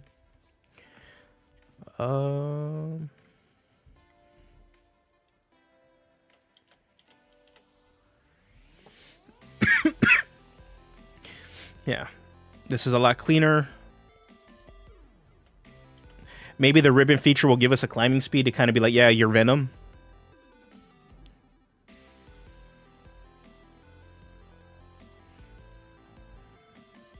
I'm thinking for level 6, this is kind of our cook component, is that we, like, in our Aura of Dread upgrade for Dreadnought,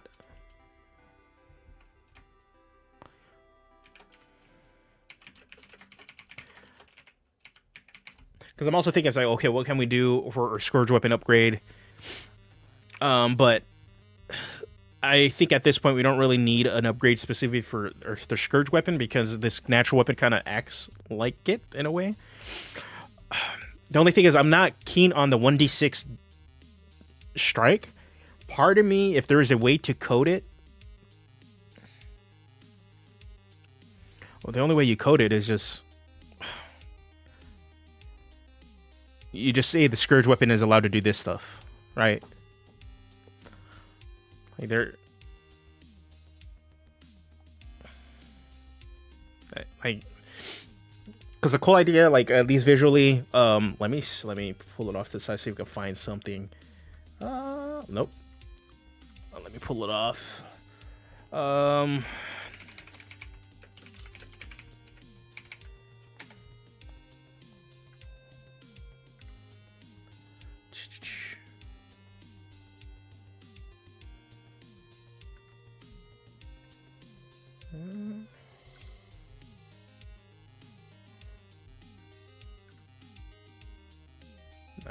Okay. Let me see if I can find.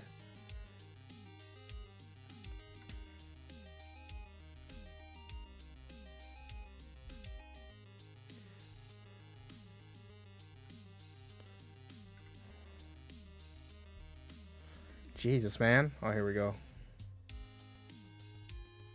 There is not any really good high res image or whatever. We'll do the best I can.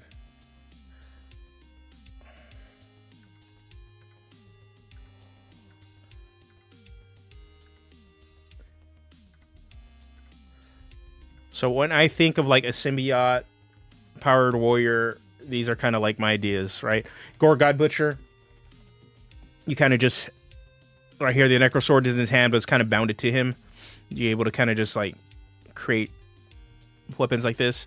Then there is Nightmare. This is another like idea I have for like a Scourge symbiote kind of character. Yeah, Nightmare again. Like when I think of a Scourge, like a symbiote powered Scourge, this is what I visually think of. You have your on-arm Scourge weapon here. And then you have like your actual Scourge weapon. And you're able to fight with both. So that's what I'm trying to think. I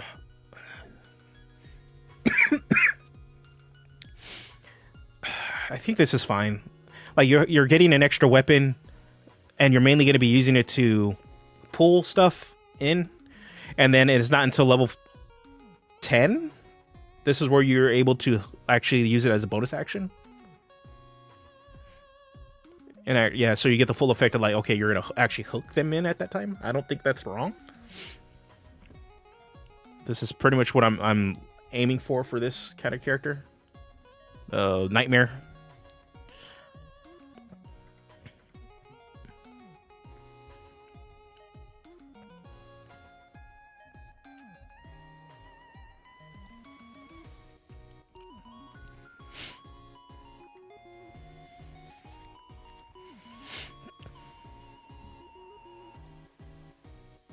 Yeah, pretty much that's what this is. Your natural weapon is considered a Scourge weapon.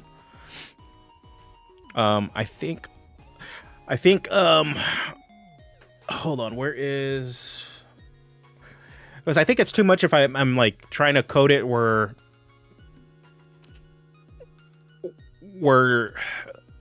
I think it becomes too much of a mechanical junk if you try to be like, okay, your Scourge weapon is infused into your hand, or infused into you, and your unarmed strike takes the property weapon damage and all that stuff. Excuse me, of your Scourge weapon. It becomes too much like a mechanical junk. I don't like that.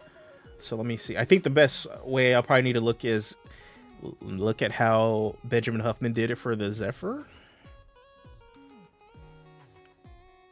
Because yeah, he did that for his Adamant Arrow subclass. That is exactly what it did. He coded the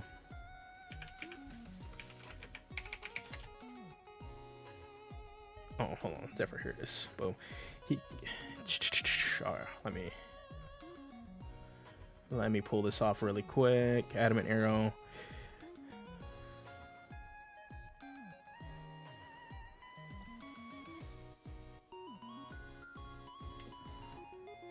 Okay, yeah.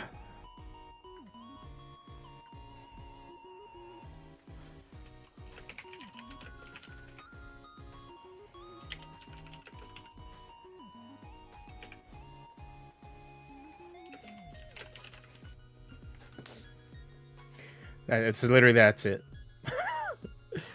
Bam. Okay. Okay. Okay.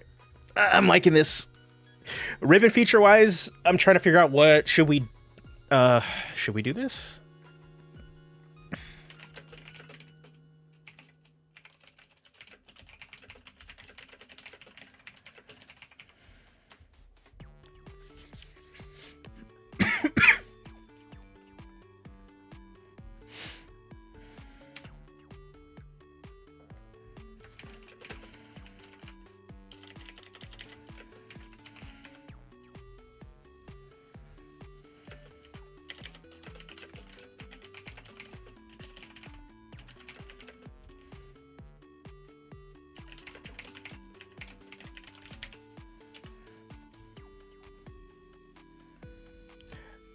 Yeah, maybe.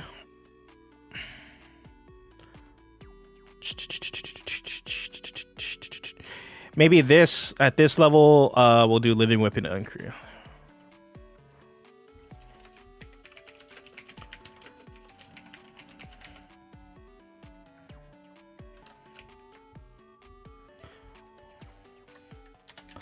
We'll do something simple, to be honest. Like, it makes a lot of sense now just to keep it simple here. We'll do this. Bonus action.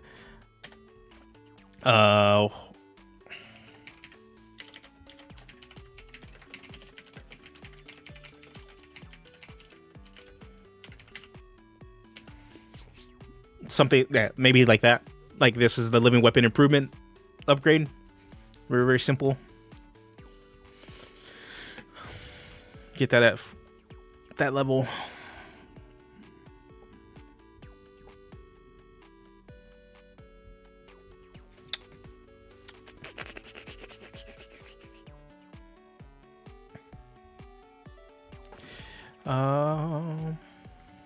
Well, let's look at something here.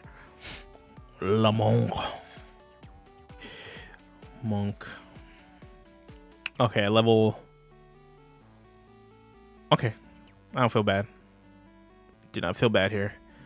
Appropriate. Pretty much, you get an extra D8 bonus action weapon. Damn, like extra attack here to hook on your bonus action instead.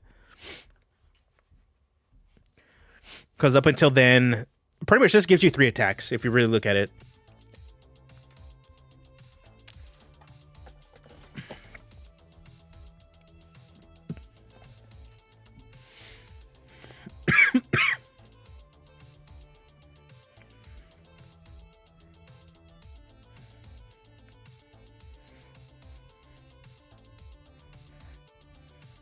Okay.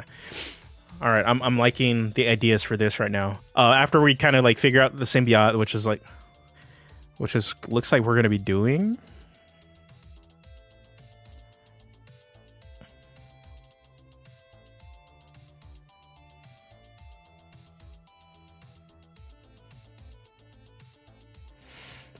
We can, yeah, after we're kind of get a good basis for this. Well, I want to figure out Black Tentacles, because we figure this out, we kind of know what we can do for 14, and then we can figure out a capstone later. But then I want to work on Infernal redo, because at that point, boom. And then we got our starting 5. 1, 2, 3, 4, and 5. Yeah. After that, pretty much we have at least the starting 5 subclasses for the initial supplement.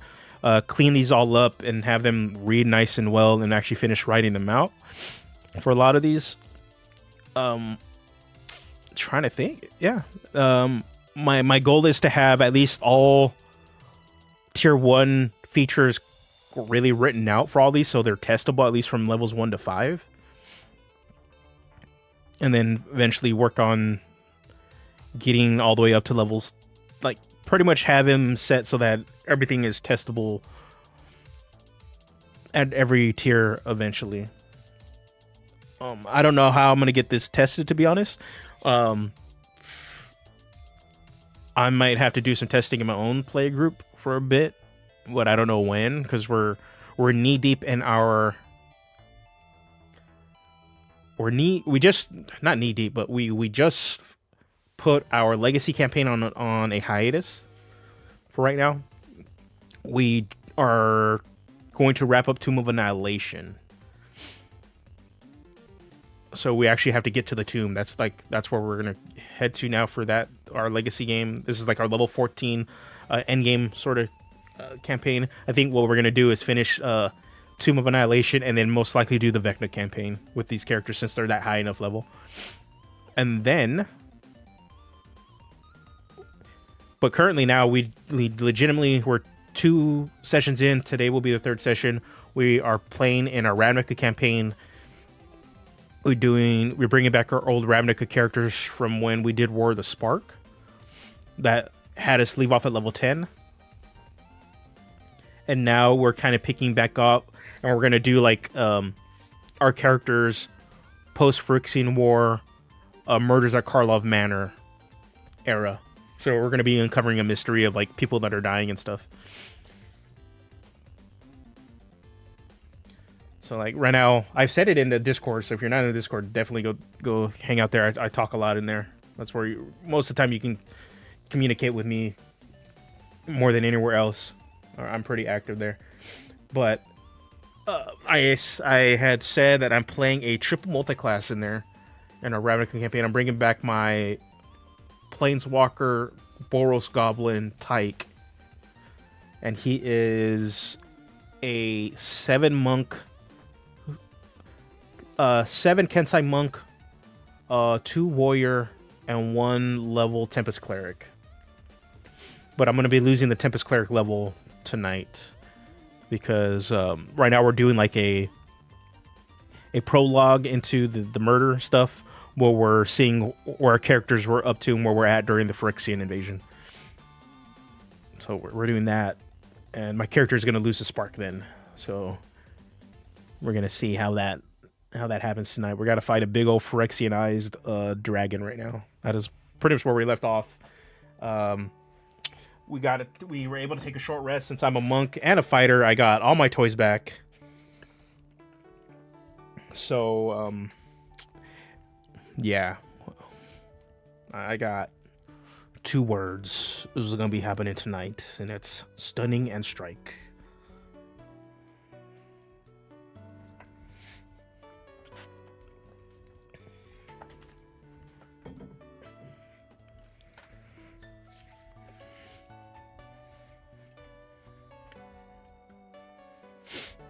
We're going to be stunning and striking, unless my DM says, hey, they're immune to stun.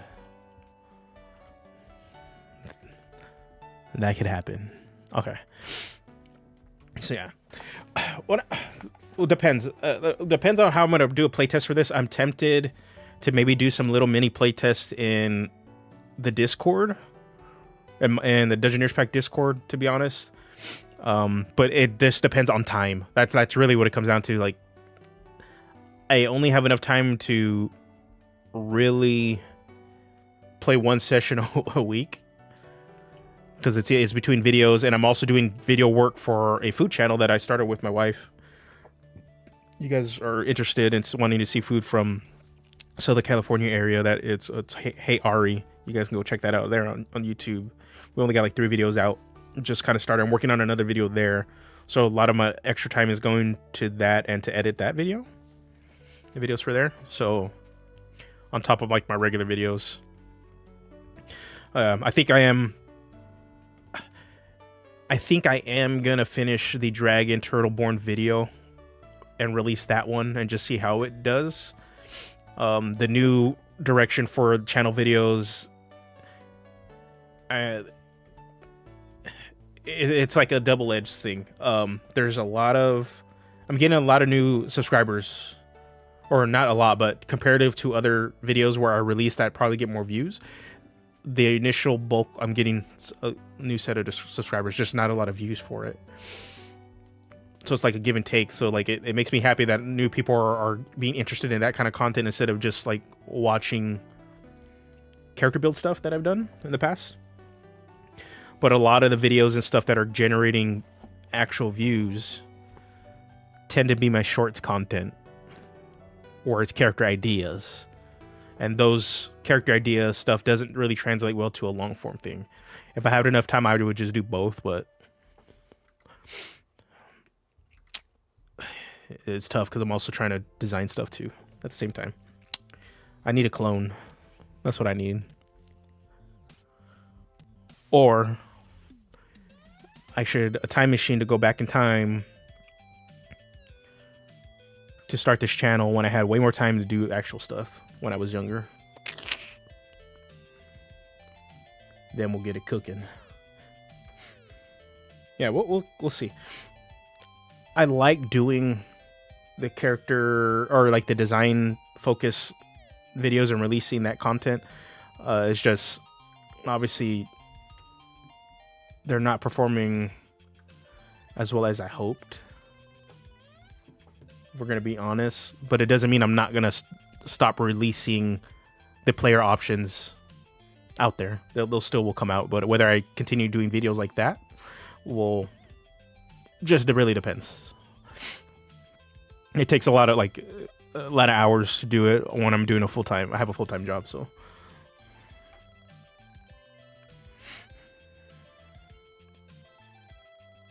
Okay, here we go.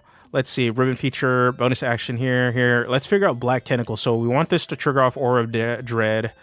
Aura Dread will be, let's go back up so you guys can see what I mean by Aura Dread. Aura Dread is kind of our really big bread and butter feature inside Dreadnought. Dreadnought is a really, really beefy, bulky feature that really encompasses the heavily armored idea behind the Scourge. So Dreadnought itself says, while you're not unconscious and are wearing heavy armor and not wielding a shield, you have the following benefits. You gain a +1 to your armor class. You give off an aura dread to a range of 10 feet. Creatures within this aura have their speed reduced to 0 if they are frightened by you. And then you have advantage on saving throws against being knocked prone or shoved. So you're just really this big bulky unit of a person. Aura dread being the big thing that'll help you tank. And that's kind of like Scourge's role, is to kind of be this really tanky, or pretty much be a tank for your party through fear. And that's why Strike Fear is core to that too. Great Weapon Warrior will keep up your damage. So the reason I want this feature, which was some sort of Black Tentacle inspired feature, the trigger of Aura Dread, is we can use that to mainly the area of effect.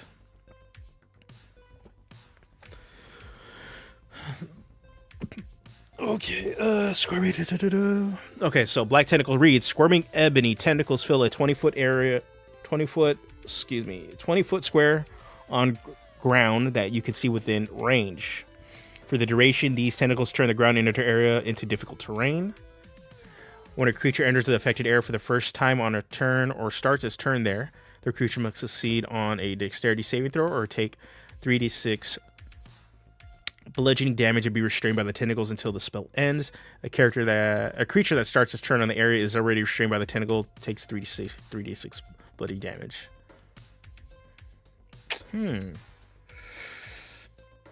Okay. So what can we actually do? Because we need to have some consideration for what Aura Dread does for Frightened. And so that is always like the balance of the balancing feature for this kind of effect. For this, from when I'm looking at trying to design either a Scourge weapon upgrade or a Dreadnought feature upgrade at 6th level, I personally always lean to Dreadnought feature because Aura Dread is just so sick to like build around. I personally have a bias to it, but I think for certain subclasses I'll try to do some different stuff in the future, especially for this, because we have some like the cursed weapon stuff. We don't have anything here.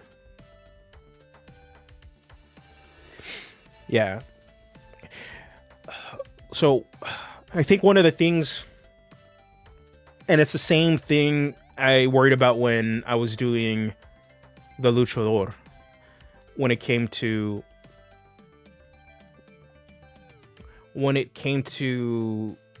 doing the signature moves and stacking conditions on there. I was very conscious of what grapple and grapple shove prone, pretty much grapple and prone conditions would actually do. So I wasn't trying to continuously stack too many conditions on top of those. And that's why I'm very apprehensive about what conditions I stack with Aura Dread, because some of them will feel dead, right?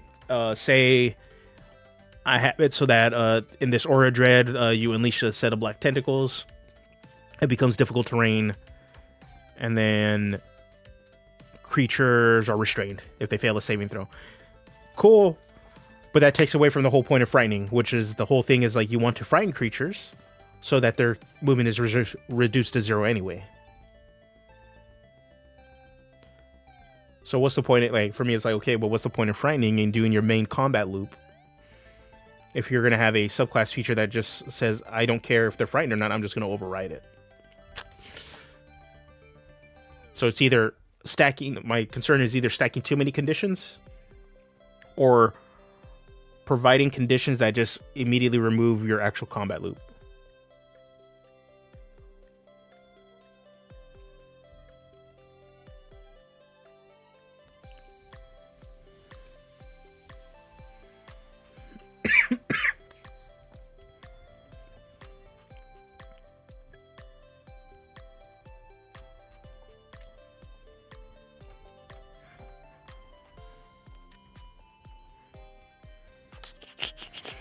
Okay.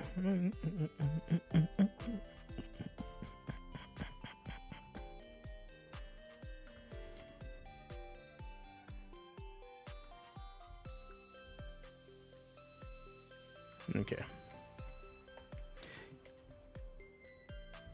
Yeah, that's what I'm thinking.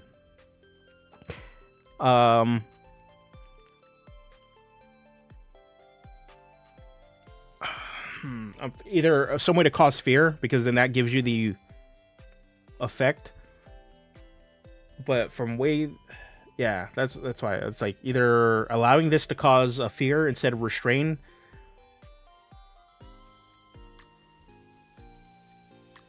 But how would I do this, right? So this kind of feels like this needs to be let me look at, I want to look at something for fighter, because here's the thing. The actual structure, class structure for the Scourge is actually based off the fighter. So when we get subclass features and stuff, all kind of like happens around the same time the fighter does. But what I want to see is in terms of, we'll look at the newer fighter. Oh no, not no. So we'll look at Samurai. We'll look at Psy Warrior, and we're gonna look at Rune Knight to kind of see what, when they hit their 11th, 7th level, 6th level, if they get any active features or they're going to be like some passive stuff. So like with Samurai is a goated fighter subclass. It is super goated. Like, oh my god, it's so good. I eventually want to play a Samurai Archer with all, like a Samurai Elven Archer with all the cheese. Elven accuracy, all that good nonsense. Because yeah, it's just so good, man. The reason I haven't played that, like, haven't at all, we have a ranger in our actual party, and we just haven't really done too much. I've been having to play spellcasters a little bit. The luchador I played, but he eventually died. So right now I'm playing a cleric. At least in that legacy campaign until maybe the next arc. Depending on what happens, if we do the Vecna stuff, then I'll probably have to bring back my Artificer for Vecna. Elegant Courtier, starting at 7th, your discipline. Okay, so this is just a passive. Okay, see, you still get some active stuff that uses your actions and stuff there. It's like not.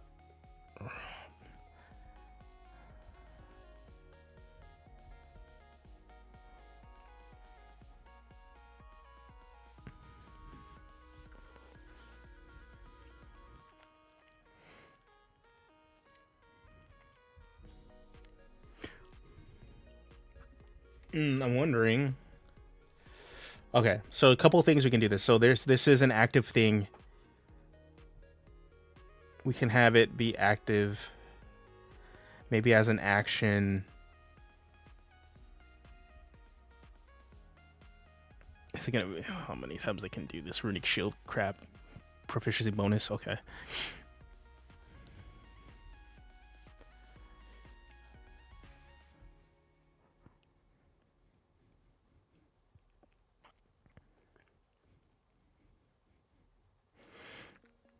Okay. Man,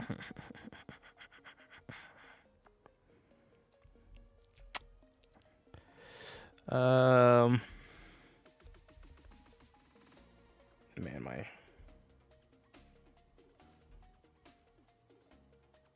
Okay.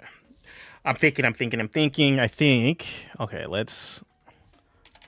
As an action, you plunge. That kind of sucks, man.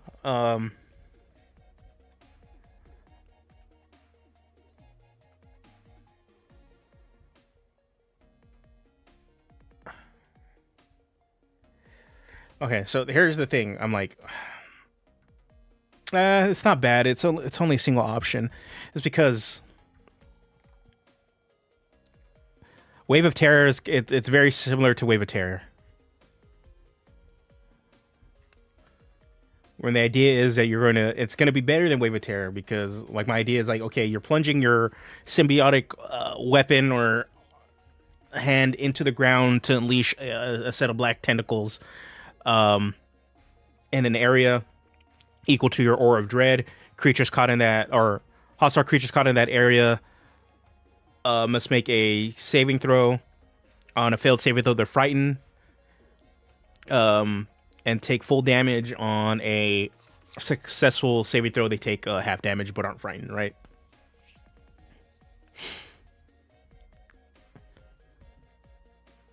And it will only get better as they level. Because Aura Dread will scale. See, I'm thinking, like, that's one way I'm thinking of doing.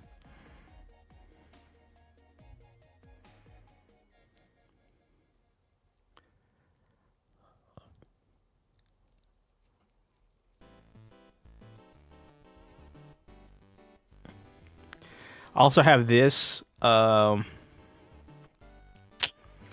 It's this idea, Crippling Fear, that I have in the Black Knight because I thought about it for another subclass, but I just didn't take it. When you hit a creature with an opportunity attack, you may spend a terror die. If you do, the creature must succeed on a Wisdom saving throw against your Strike Fear or become frightened of you until the start of your next turn. What this does, at least in the Black Knight, is by frightening them,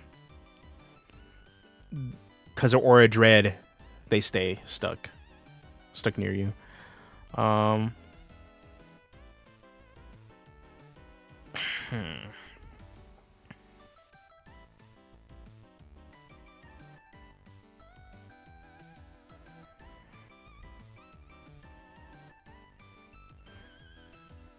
Yeah. So I was thinking, okay, maybe whenever a creature okay.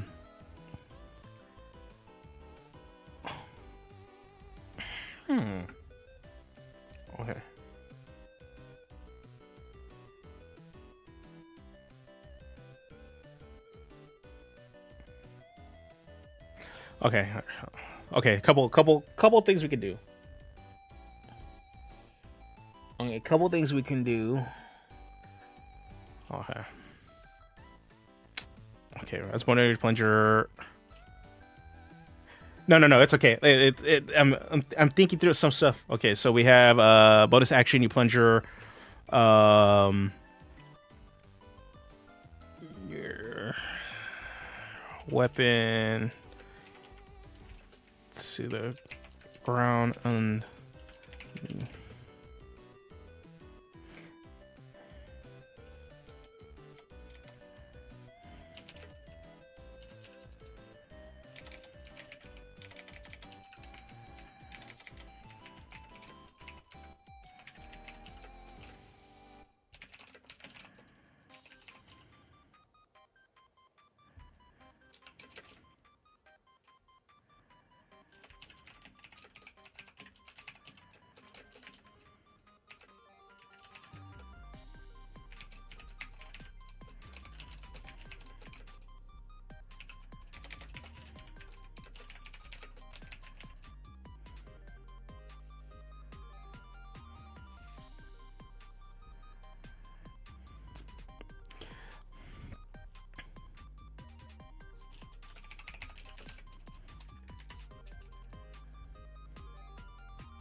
a wisdom saving throw.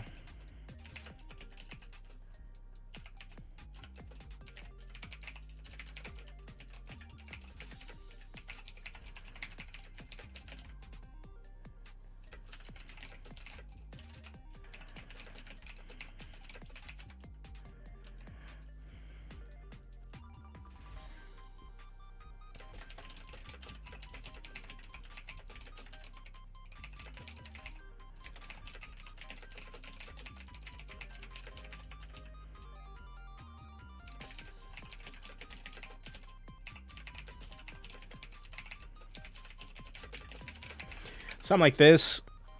It's what it is.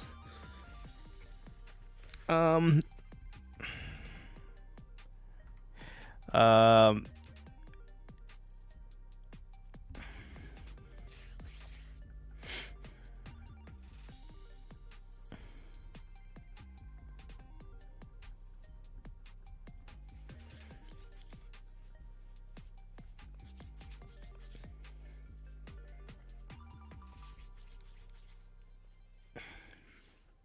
there's that idea. I don't think it's too. I don't think it's spicy.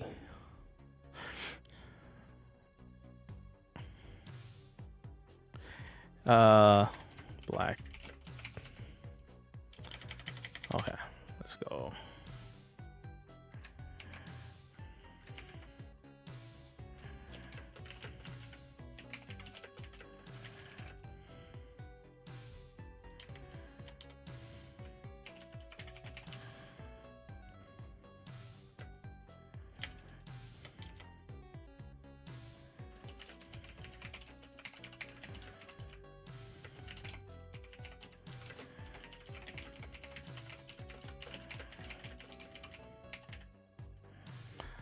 Oh.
This looks spicier. You have to activate it. You have to spend your entire action. But for me, this is like that attack, the sort of venom attacks in what's it called?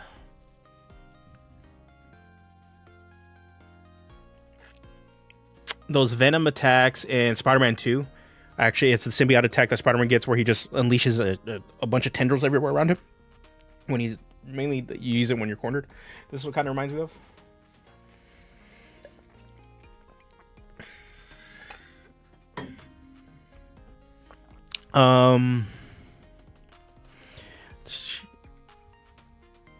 Had to spend an action. Okay. But it stays active for a minute. Okay, we're gonna get rid of this stuff now. There's this. Other option I'm thinking is maybe some sort of opportunity attack sort of thing, where whenever a creature leaves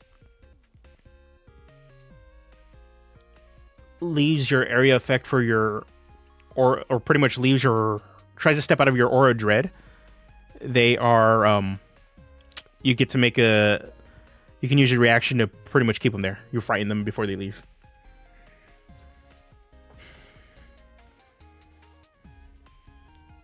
And it's like a tendril's just keeping them there.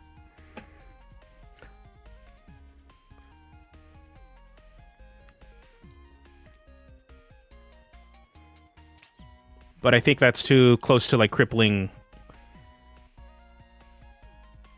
fear.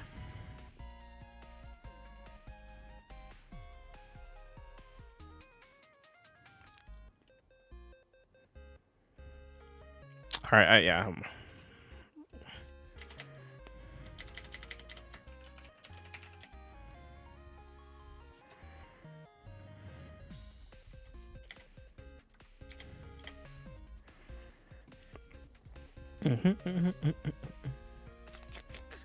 right, I'm probably gonna take a little bit of a break, really quick, just to stand up, use the restroom, and then I'll be right back. Give me a sec. I just want to check something.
Okay. Now I'm just trying to get some feature names. And then we'll probably actually code up Living Weapon. After that, we'll probably work. What I want to do is work on the Infernal one and get at least level 3 kind of figured out and set. What we'll do is work on Infernal Magic.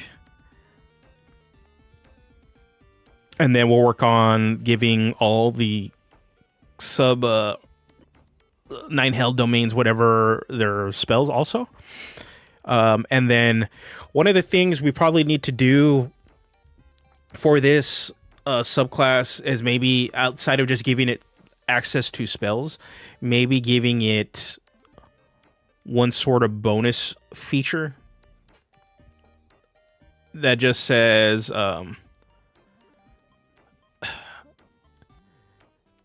pretty much, yeah, a bonus feature that will help sort of solidify its like magic playstyle a little bit. So yeah, I think that's what we're going to need to do for that, just because just having access to spells on top of what you're doing kind of seems like having access to spells that don't interact with any of your core class features kind of feels lame.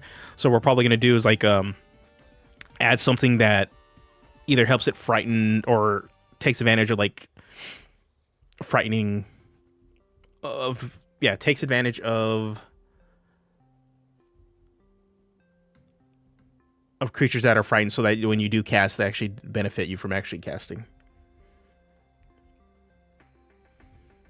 So we'll look at that right now. Hold on. So yeah, we'll look at some names for this kind of stuff in a second.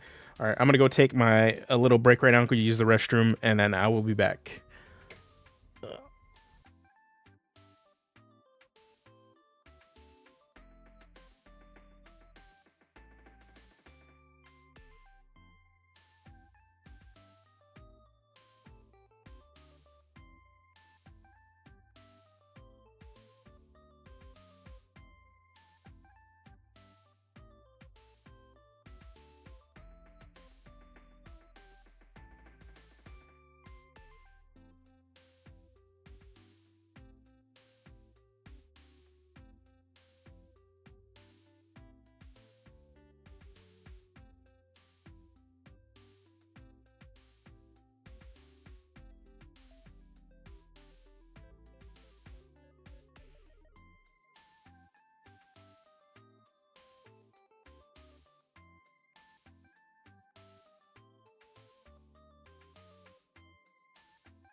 Alrighty, we are back. Okay, where did my music go, man? Oh, okay.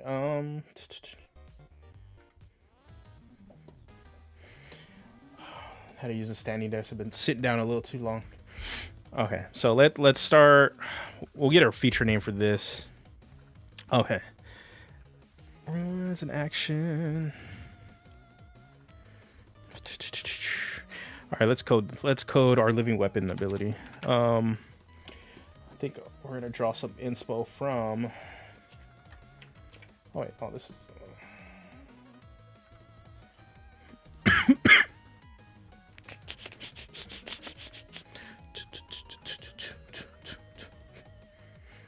All right. We're looking at the Beast Barbarian because they code their weapons in a way, right? The Beast Barbarian makes natural weapons.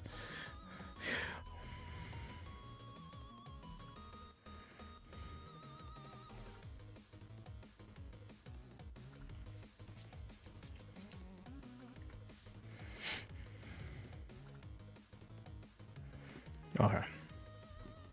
So move this off to the side. Let's close these two here. Okay.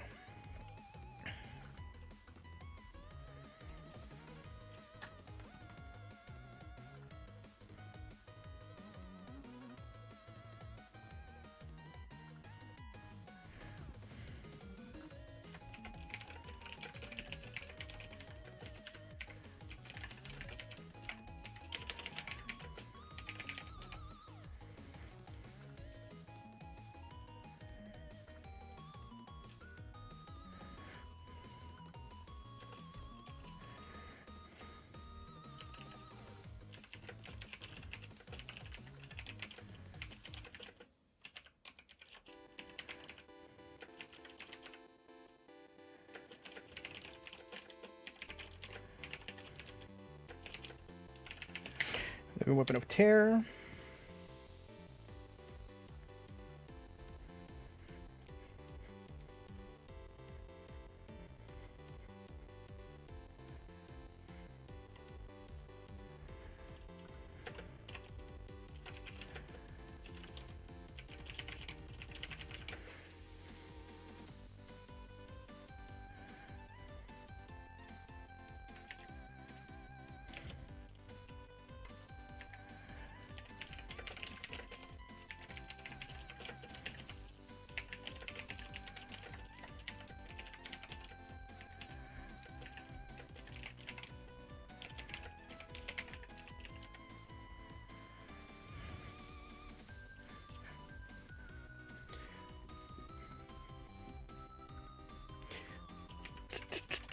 We're going a little quiet because we're in deep writing mode right now.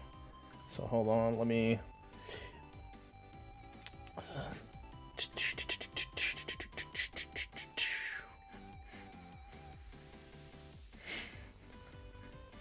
Look at Soul Knife 2. I have it off on the off stream because since they create a actual weapon, Psychic Blades.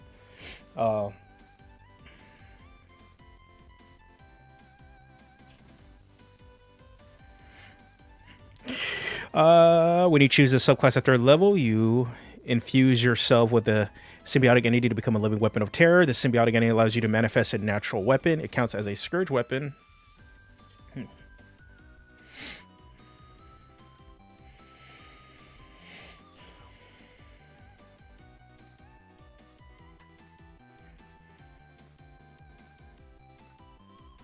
Let me see.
Oh, I'm not liking how this is.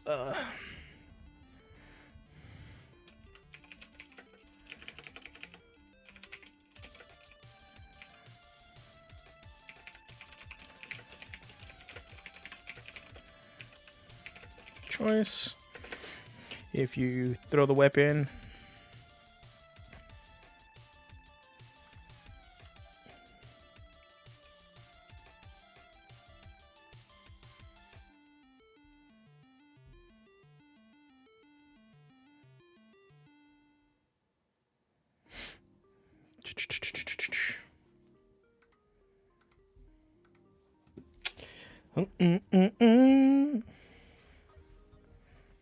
okay. When you choose a subclass at third level, you infuse yourself with a symbiotic entity to become a living weapon of terror. The symbiotic entity allows you to manifest a natural weapon. The natural weapon is a simple melee weapon with a thrown property. It has a normal range of 20 feet, a long range of 60 feet. Honestly, there's a better way to actually probably write this. When you choose a subclass at third level, you infuse yourself with a symbiotic entity to become a living weapon of terror. The symbiotic entity allows you to manifest the natural weapon. Following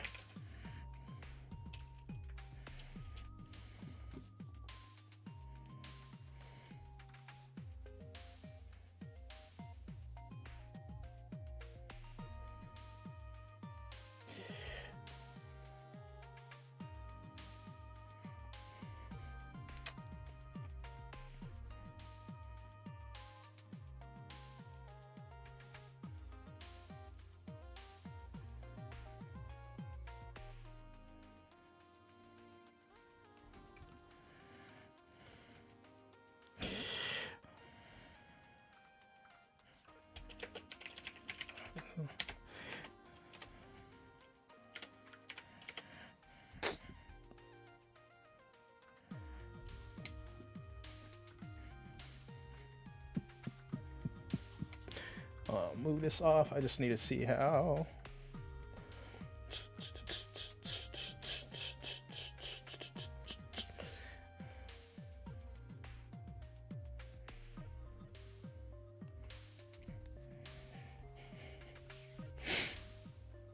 All right, we're probably gonna go to like 1 o'clock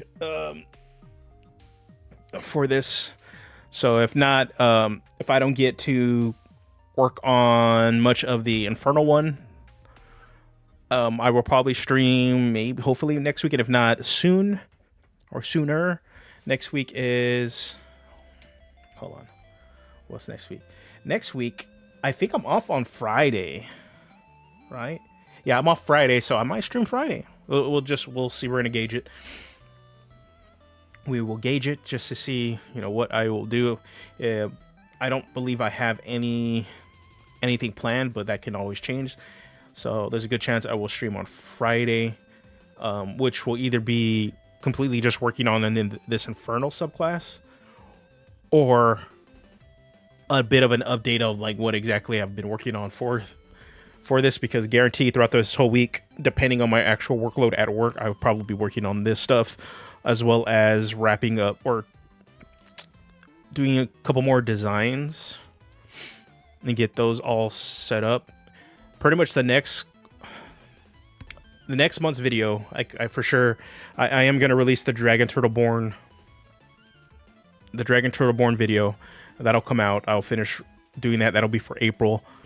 After that, I will kind of test the waters and see what exactly I should be doing, because I don't actually have a script for another long form video, which that would be for May. That would technically be Knowles.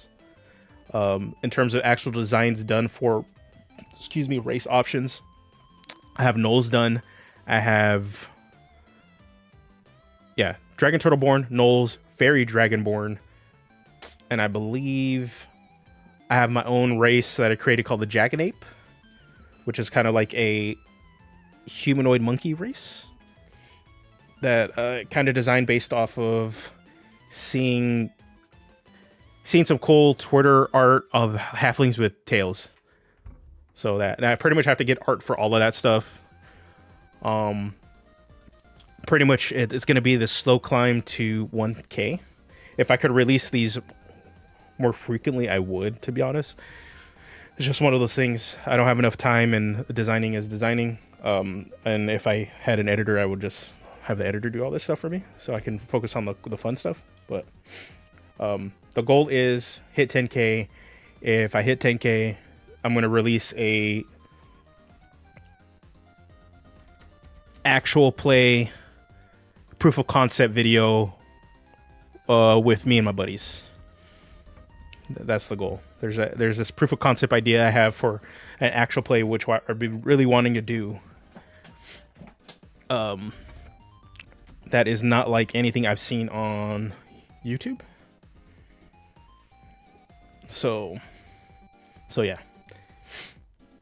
And so if that hit 10K, that will be my like, hey, celebrating 10K. This is a proof of concept video. So yeah. So let's see. So we'll see how it is. Yeah. So that'll be for April. May, if a null video doesn't get released, null stats and a write-up will still be released on Patreon and for free, and so on and so forth. Just really depends on performance and making it worthwhile to actually continue just to spend time doing videos for that. If that ends up being the case that, you know, videos aren't there, I'll still release the content for Patreon and have it on Patreon and just do shorts and live streams for the time being. That's kind of like where my head's at right now. I just got to make it worth my actual time and effort. I still want to design. It's just having those videos coincide with that will really just depend. Yeah, no, those are interesting. I have an angle I want to do for the video that is a little different from the way I'm releasing current videos now, but it is a video essay format that might be too taxing on my time. Because, yeah, it's taking a little bit of a... it's not even political, it's just people will make it political, but more of a look at the publishing history, the lore, and the evolution of how Knowles ended up pretty much how Knowles shifted in and out of being considered a monster, and why there is such a not necessarily demand, but a want within the community to have them be a playable race.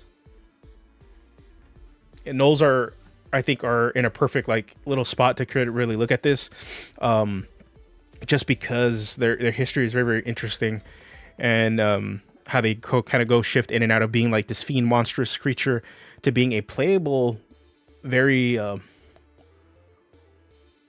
diverse humanoid, and then back to being the sort of monstrous creature again, but now shifting back to people are like, well, wait a second, it kind of, I thought they were more humanoid. There's a lot of like influences coming in from other media, in and out of that being the case. So that was pretty much what I wanted to dissect and look at Knowles, because you don't really see that with like orcs and stuff. Like orcs, drow, it's pretty cut and dry. Like drow for the most part are going to just be seen as evil because they're being written as evil, and then Drits come along and everybody's like, okay, now we kind of effed up and just didn't write this correctly, and Drits is pretty damn cool, we all want to play Drits.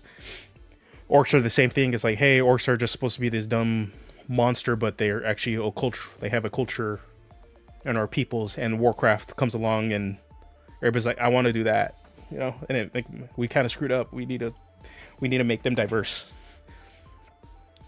There's cool stories you can tell when there's diversity involved, and you're allowing for lots of character ideas to spring up when you have you don't have a pretty much a straightforward one note kind of creation. Not that like having, I think that's the thing. A lot of this art, this always comes up especially when you're doing the species design and stuff. Really hardliners that try to say, well, orcs are meant to be monsters, they're good, evil, drow are evil. But my stance has always been, yes, you can have those evil interpretations of those beings, but that shouldn't be the baseline or the only option that's allowed, especially when the game is meant to be treated as a system less than a setting. Because drow and orcs function very, very differently in different settings of D&D, and having a baseline coded one that is very much aligned with Forgotten Realms and not Eberron is very, very weird. It's like a drow make no sense to have dark light sensitivity in Eberron compared to how they are in Forgotten Realms. And the same thing with orcs. Orcs are not pretty much the usual depicted evil bad guy. I'm always strong and just want to have war and kill stuff like they are in a lot of traditional fantasy, because Tolkien. In stuff like Warcraft and actually in Eberron, an official D&D setting, orcs are pretty badass and they do cool shit, and their culture's a lot more complex and thought out. And it's just like, so Eberron's probably like my favorite D&D setting, just because of how it doesn't skew away from some of the serious topics that I think people not necessarily try to avoid, but don't want to touch on because of how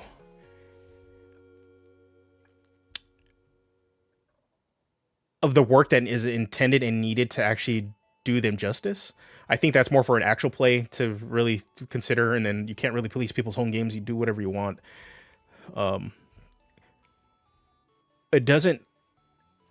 Eberron doesn't shy away from those really touchy subjects because they are a point of conflict because of the diversity brought, and also care and world building to make pretty much the peoples, the nations, everything have a very, very fleshed out and feel very real.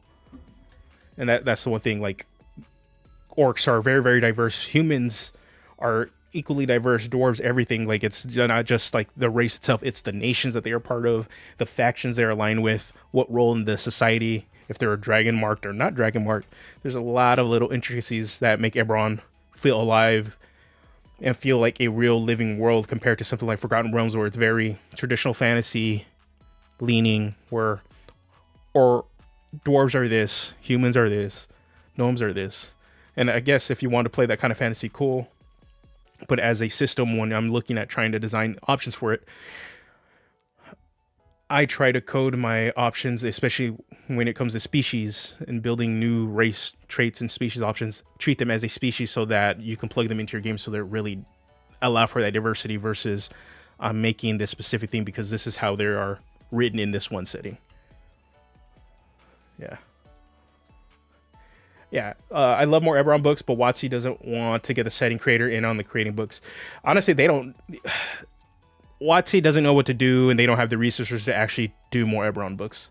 It is very apparent that they're only doing the base level of tools to get people hooked into those settings and not do anything else for it. If you want more Eberron books, DM's Guild has stuff by Keith Baker. I think he released like 2, maybe a third one's coming out, of just strictly Eberron stuff that is way more fulfilling and gives you way more information than what Wizards books will have allowed him to do. And I actually just picking them up, especially if you want to play in Eberron. Like they're pretty much like two big old tomes of lore, and that's all it is. It's just lore. It's like there's mechanical stuff like you need in there, but the lore is so good in these books, because not only is it really helpful for a DM to actually weave that and help inspire them to create adventures and stuff, they're really good to help players actually create characters for it and find a place in the setting. And that's why I love it, because the Eberron jumping, like the plot points of stuff and the big major points of contention and in that setting are really good for a DM and a player.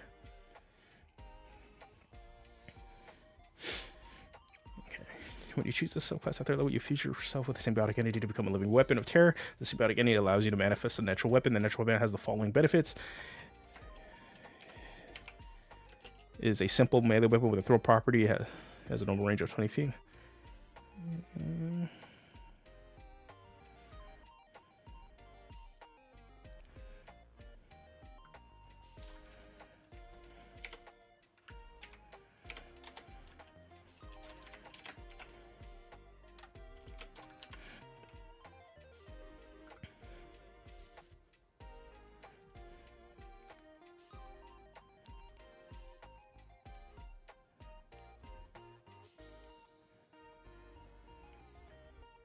Would a Hellfire feature work for the Hell's Archetype? Probably.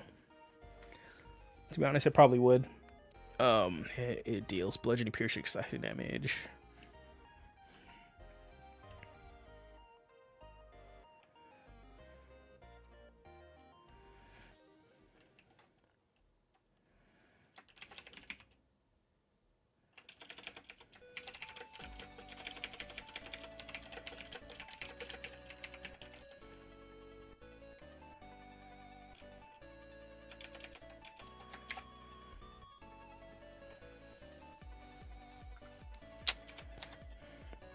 Okay, we need to fix. This is dismiss. Okay.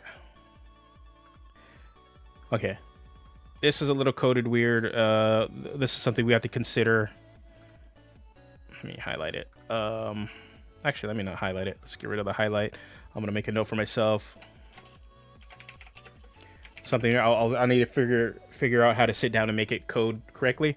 I'm wondering if we should do it as a bonus action to activate your living weapon, so that when you choose that, you get to determine which kind of damage type you're doing. Because choosing one every time you attack is kind of annoying for a player.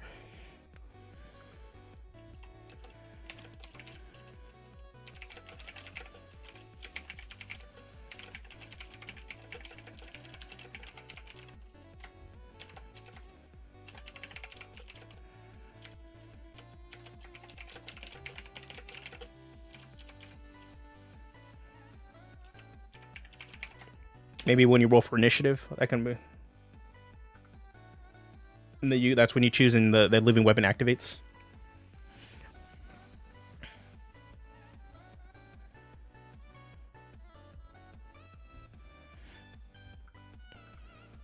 Actually, that's probably what I'll do. Instead of having to use it in action, whenever you roll for initiative, boom, you immediately know when you're going to battle and you manifest your pretty much your living weapon. If you throw the weapon, it returns to your hand immediately after it hits a target.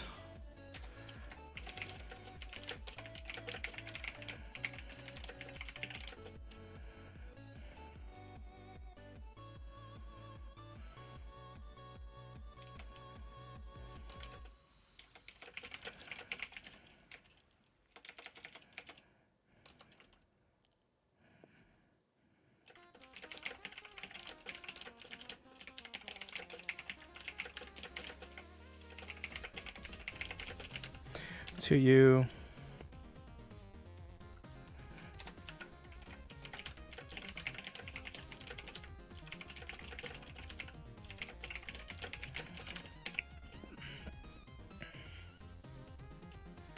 Okay. Okay, when you choose a subclass, I'll let you.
When you manifest the weapon, choose...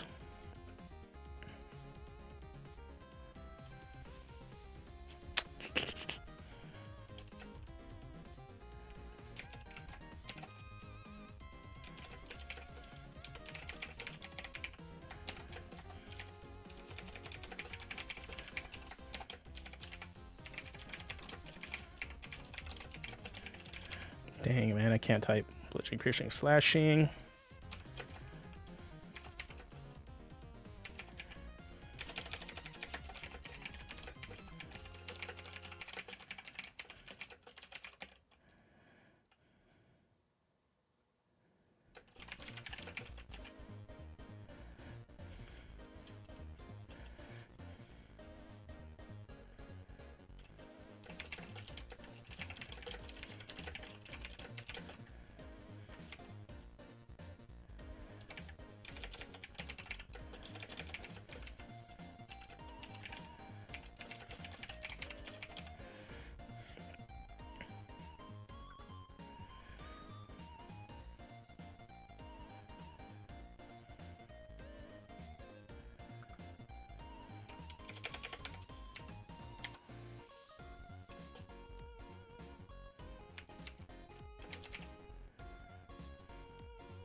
Okay.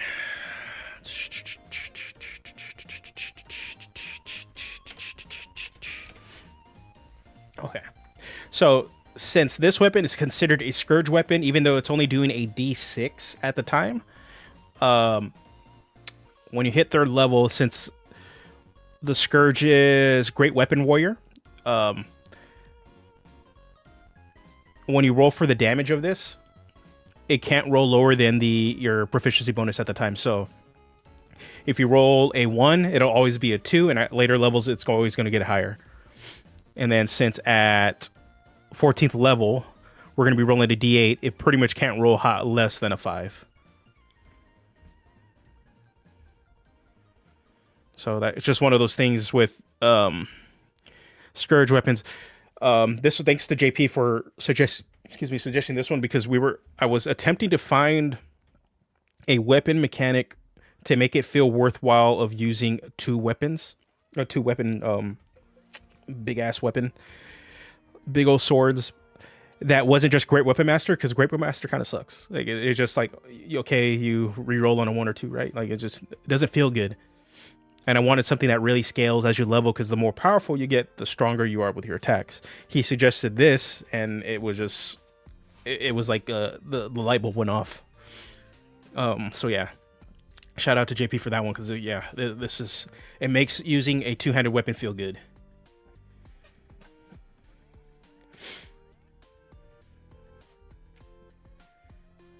Okay, you can have it when you summon the weapon, you then choose a damage type, but then as a bonus action, you can change the damage type. Yep. Yeah, I did exactly that. Let me just go back down. Yeah, living weapon. When you roll for initiative, you manifest a symbiotic weapon of terror. The symbiotic weapon is a natural weapon. The natural weapon has the following benefits. Your natural weapon counts as a Scourge weapon for you. When you manifest the weapon, choose one of the following damage types: bludgeoning, piercing or slashing. The weapon deals 1d6 of the chosen damage type until combat ends, or you spend a bonus action to change its damage type. It is a simple melee weapon with a thrown property. It has a normal range of whatever, and on a hit, if you throw the weapon, it returns to your hand immediately after it hits or misses a target. When you make a ranged weapon attack, if the attack hits, you pull the creature up to 10 feet closer to you. So yeah, that's that. Okay, Tendrils of Agony. As an action, you unleash a symbiotic tendril at your foes. Okay, that's there.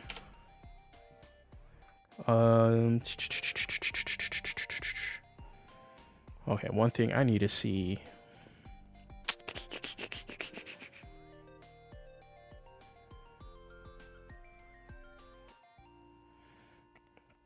Okay, so one thing we need to look at.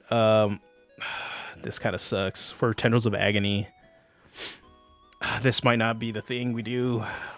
Kind of sucks because now it looks like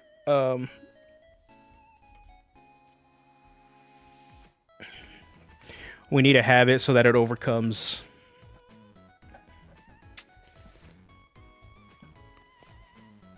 It overcomes. Dang, that sucks. Oh, I'm gonna switch. All right. Okay, for current 5e, we have to worry about magical bludgeoning, piercing, slashing damage, and the 2024 version, that's going away, and it's just going to be bludgeoning, piercing, slashing damage, or force damage. To future-proof this, force damage seems the way to go, and just code it automatically in there. Man, this is annoying. So annoying. Else, we have to kind of change Tendrils of Agony to include, in addition, your natural weapon, you know.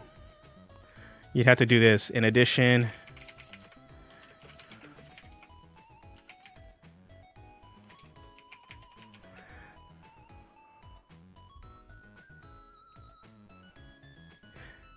deals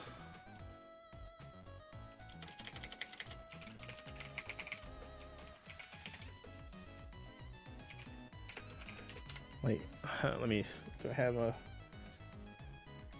oh, where's it at? Where's it at? So stupid. Yeah, force damage is going to be the new bludgeoning, piercing, slashing damage. Honestly, it's a lot cleaner. So like, it's not a bad thing.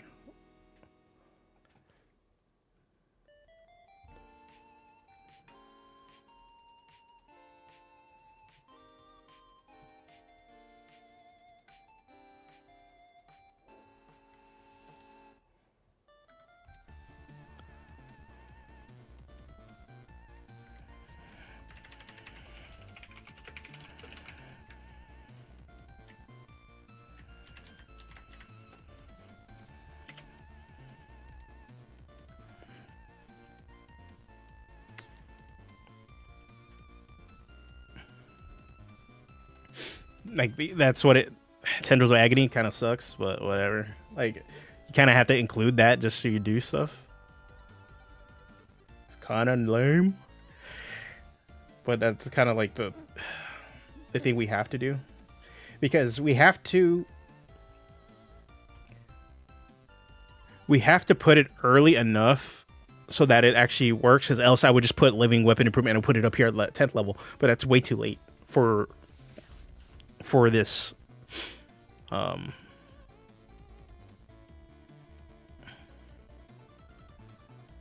It's way too late for it, so we'll see. I'm not completely sold on Tendrils of Agony, to be honest, but we'll just see how it goes.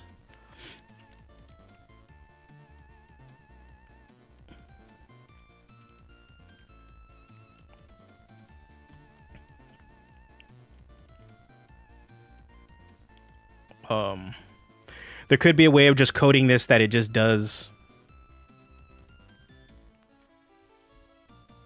It just does a different kind of damage. It's kind of hard to really see what kind of damage it could do, considering symbiotes don't really have different kinds of damage types. Like, if you look at it, they are still doing your bludgeoning, piercing, slashing. The only other option, I'm like, okay, psychic, cold, necrotic instead, so you don't have to code that in there.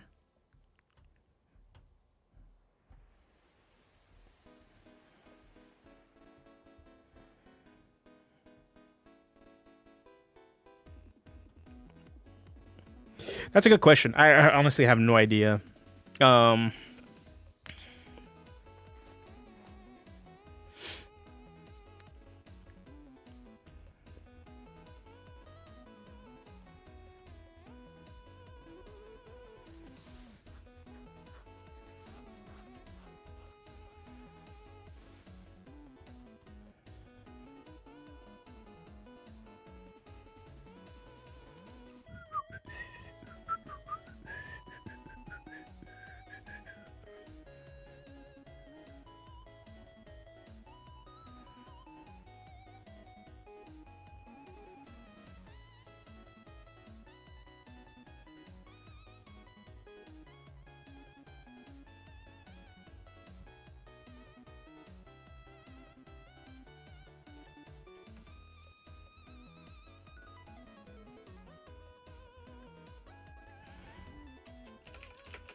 Oh, that'd be such a...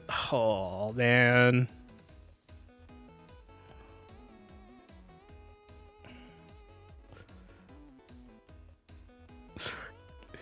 Okay, if King in Black... Like, if it wasn't a gendered name, that'd be sick as fuck. This is a nod to Eddie Brock, Venom's current title. We can also do Lethal Protector with his, which is more neutral. I'm gonna see if there's like anything related to like Nightmare, because that's more the inspiration of going. But fuck, that'd be such a sick capstone name, King in Black.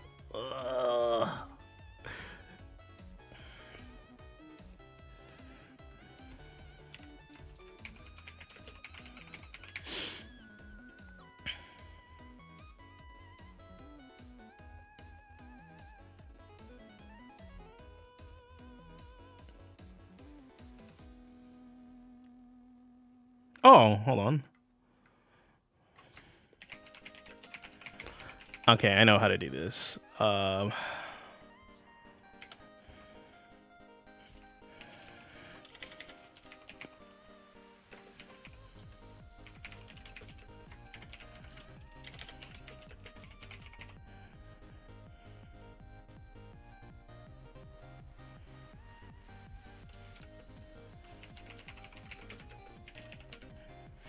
No, damn.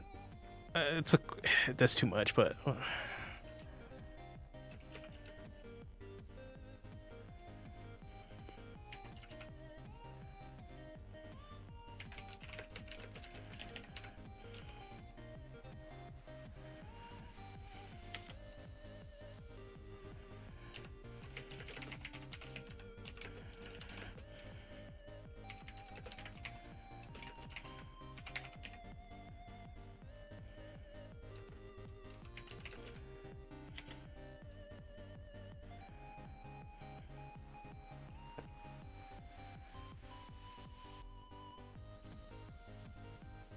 Oh, yeah, it's been a very, very long time since I played Prototype. Jesus, that game was... Visually, it was cool. Like, that game was just visually cool as shit. Just free roam doing Venom shit. We're gonna have to look at... Oh, Prototype game.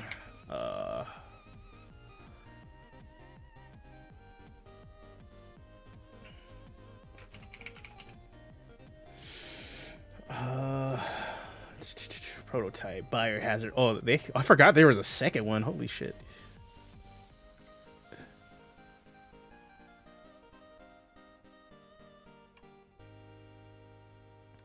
Prototype.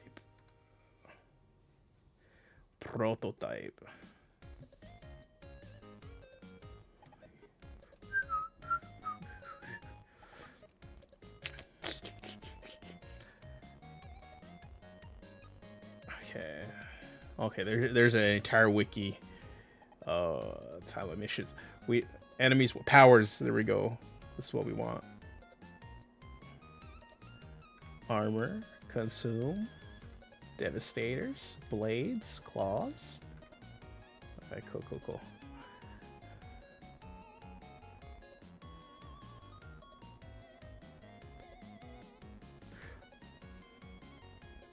That's the funny part, man. Like, Prototype is the game that a Venom game would be. Except, you know, hopefully the Venom game actually has good mechanics. Because that is the rumor. Oh, well, it's one of the leaks that came out from the hack for, was it Naughty Dog or Insomniac? It's Insomniac, right?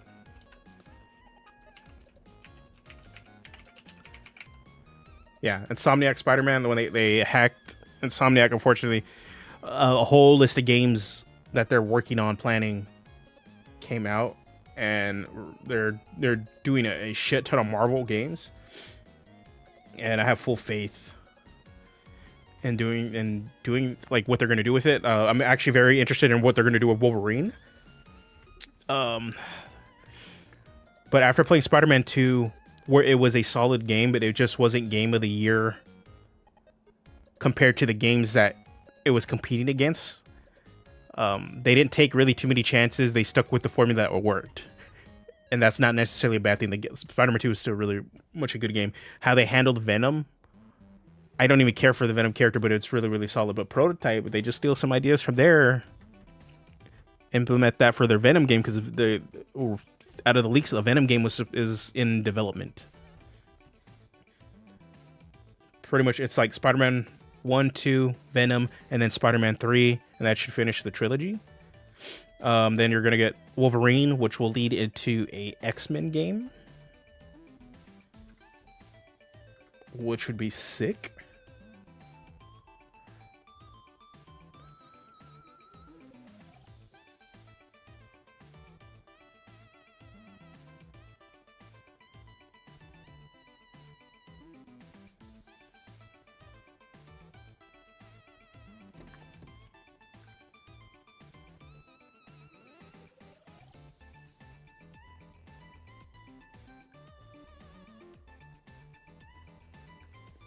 Oh, here we go. We got the name for the Devastators. Tendril Barrage.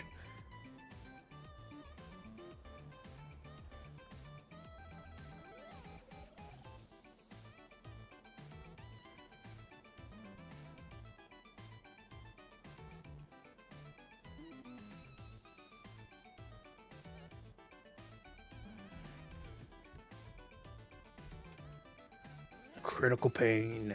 Biomass. Oh, God. Blade. Okay, let's see what Air Slice. KK. Claws.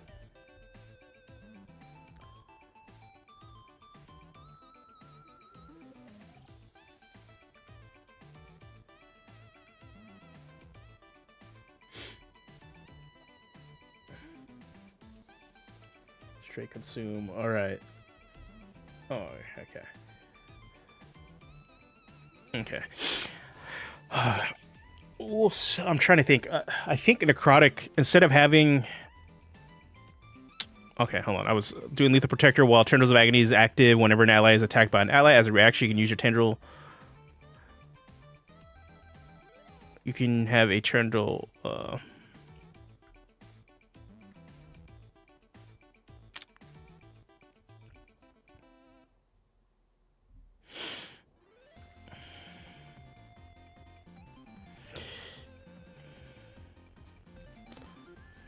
How's my top?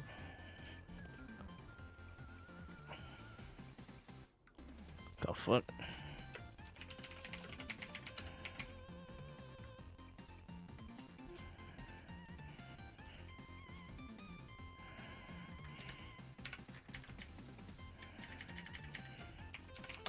You can have the Tendril.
Maybe something like that, just a ranged.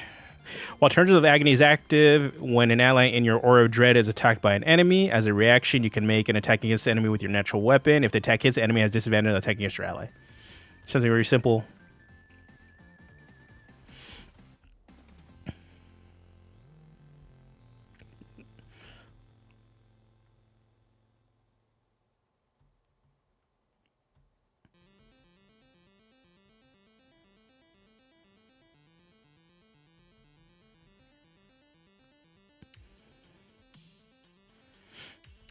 Okay, I think we're gonna wrap it up here.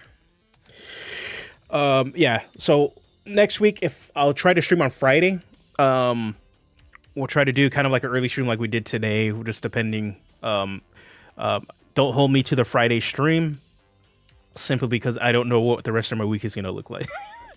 But as far as I know now, I will be off Friday, so I'll be able to stream. We'll either do an update of where I'm at with the subclasses. Yeah, like I just saw the time. I was like, oh, I do kind of want to take a little break, a little bit. But yeah, so far I'm liking how the symbiote. I was totally not expecting to get a symbiote subclass kind of like figured out, to be honest. But I'm liking how it's turning out. I will sit here and like really figure out what we're gonna do with the Hellion. I want to add one more feature at their level, just to give it that oomph, because we already have like a ribbon feature. We're gonna have this spell casting thing. I just need to see what kind of soft passive feature we'll have for these 9 hells, and then maybe we'll return to that Witch Hunter Magebane Divine sort of subclass, and maybe go the Channel Divinity route with it instead. I really like Daryl's suggestion for that in the Discord, because it is very interesting, because most of the time when we look at divine options, it's either just giving them access to some of the best cleric spells, or some sort of life gain ability, something like that. Channel Divinity is very, very, very like solid mechanic that can pack a lot of flavor while still being very, very limited. A Hellfire Blades feature that adds like a dice of fire damage. I'm trying to think. I think like some sort of like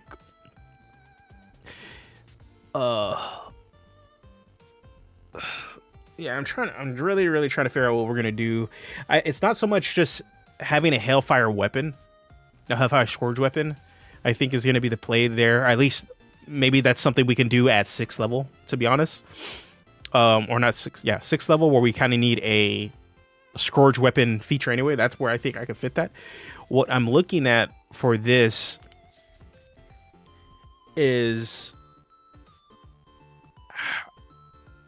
how can we fluidly allow spellcasting to intermix with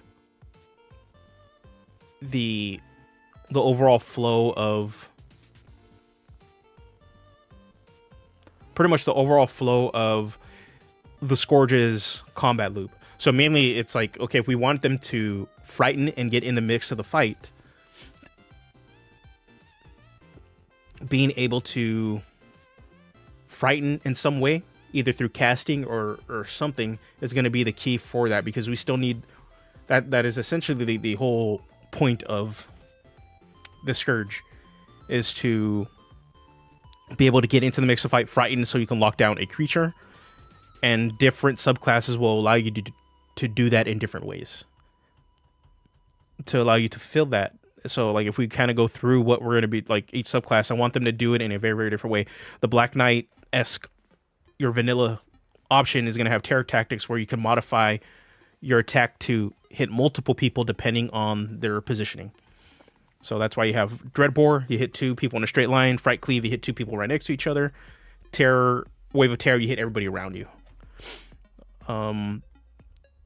So that's really what it is. It's like, that's why it's the vanilla option. It's just going to do more of what the base class already does, just better. The cursed one it's more about giving you these small incremental like these advantages for detriments to allow you to kind of just be better in that fight and have more utility in and out of combat. It's more of a utility based option for those that don't mind a little bit of a detriment. Coin collector, it's mainly about survival. So you're going to be trying to attack and get as many soul coins as you can so that you can activate them and get as much temp HP so you can kind of last in the fight and just keep staying in the middle of there. And then you can use those soul coins to survive and move around. The Infernal one, this is pretty much going to be our spellcasting one. I just need to find a way to kind of just weave that spellcasting and not go the complete Eldritch Knight route, because it's very, very boring. And you do give up too much power budget for spellcasting. This is like a soft version of it. What we might need to do is change up the spell list for this, and mainly because the spell list is just the Fiend, Patron, Warlock's additional spell list, so it's not final. And I'm just seeing it's just a lot of fire spells. Pretty much, you're going to have a set number of points, and based off of what level spells you're trying to cast, you need to spend X amount of points to do that. So the whole goal isn't to constantly cast spells. It's mainly to use the spells as a supplement. It's just, I don't want you to give up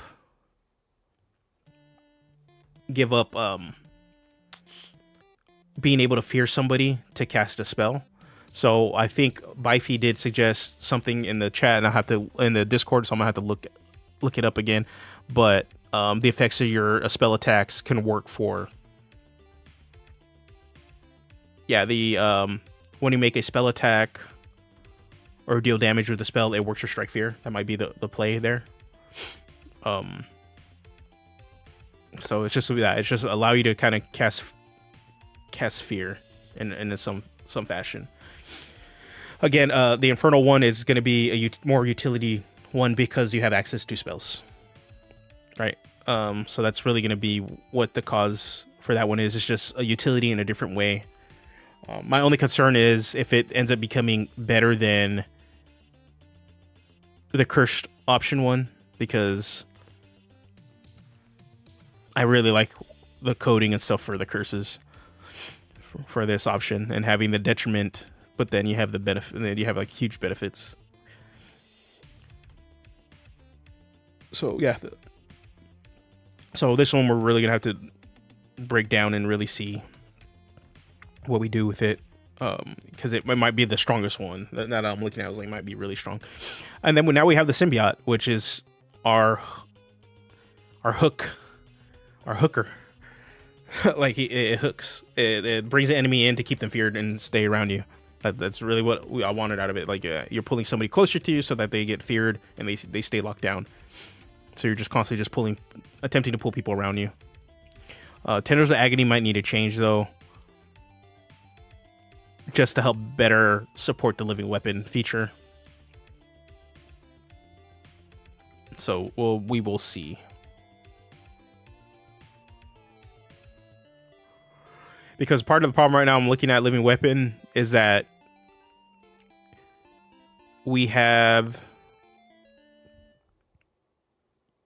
there's a disadvantage to trying to hook somebody while you have an enemy next to you. Hey, thanks, man. I'm glad you're enjoying it. Glad you're really enjoying this class. I'm a lot, to be honest, I'm a lot more confident in this than I did with the Luchador. This feels a lot cleaner.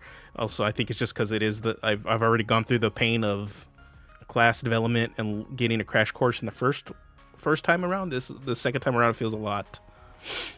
Not necessarily easier. It's just easier compared to the first time. Yeah, so I'm really looking forward to this. I want to support it more post-launch with more stuff. And I might reach out to Maxwell if Terran doesn't have you super busy with stuff, because I know that little preview that you showed me of that Death Knight you're working on had me thinking. had me thinking. But I know Taryn got you working on a shit ton of Vanguard, or not Vanguard, Vagabond art.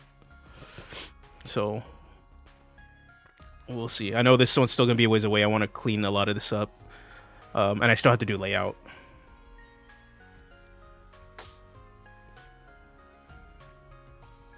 I still have to do. I gotta figure out how layout's gonna happen. I don't know if I'm gonna have to figure it out myself, which that will take time if I do. So yeah.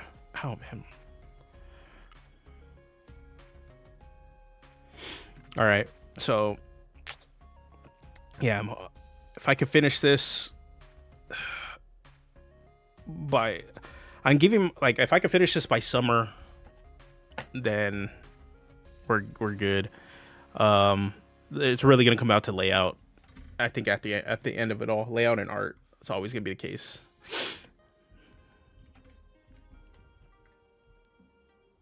All right, so yeah, this Friday we'll hopefully I can stream again. We'll have an update, or either we're update of where I'm at with the class. Mainly, we're trying to get all the 3rd level features, so we have a playable 1 through 5 tier 1 class, so that then we can just knuckle down all the mid-tier stuff and eventually just finish all the core subclasses before we move on to actually doing any additional subclasses that I want to release after the fact. Because yeah, I want to do a dragon subclass. I'm tempted to do a dragon supplement, to be honest, for as a bundle of like dragon subclasses for the Scourge, the Luchador, for the Warlock, and I was gonna say the Fighter, but it's like I don't need the Fighter if I already have my Scourge subclass anyways. So I was like, those 3, because I want to do a dragon subclass for the Luchador. I think I figured out how I'm gonna go about that one. And then just bundle it with the Dragon Turtleborn and Fairy Dragon and sell it on Patreon. Yeah. So that'd be the case. And individually, patrons will have all those options available to them. The bundle will just be something sold separately. Patrons will have all those options made available to them as period. So yeah, until then, I'll hopefully see you guys Friday. If not, I will definitely be in the Discord trying to figure some shit out, and probably throwing options and stuff at the wall for critique. So yeah, until then, guys, you guys take care, and I will see you next time. You guys have a good one.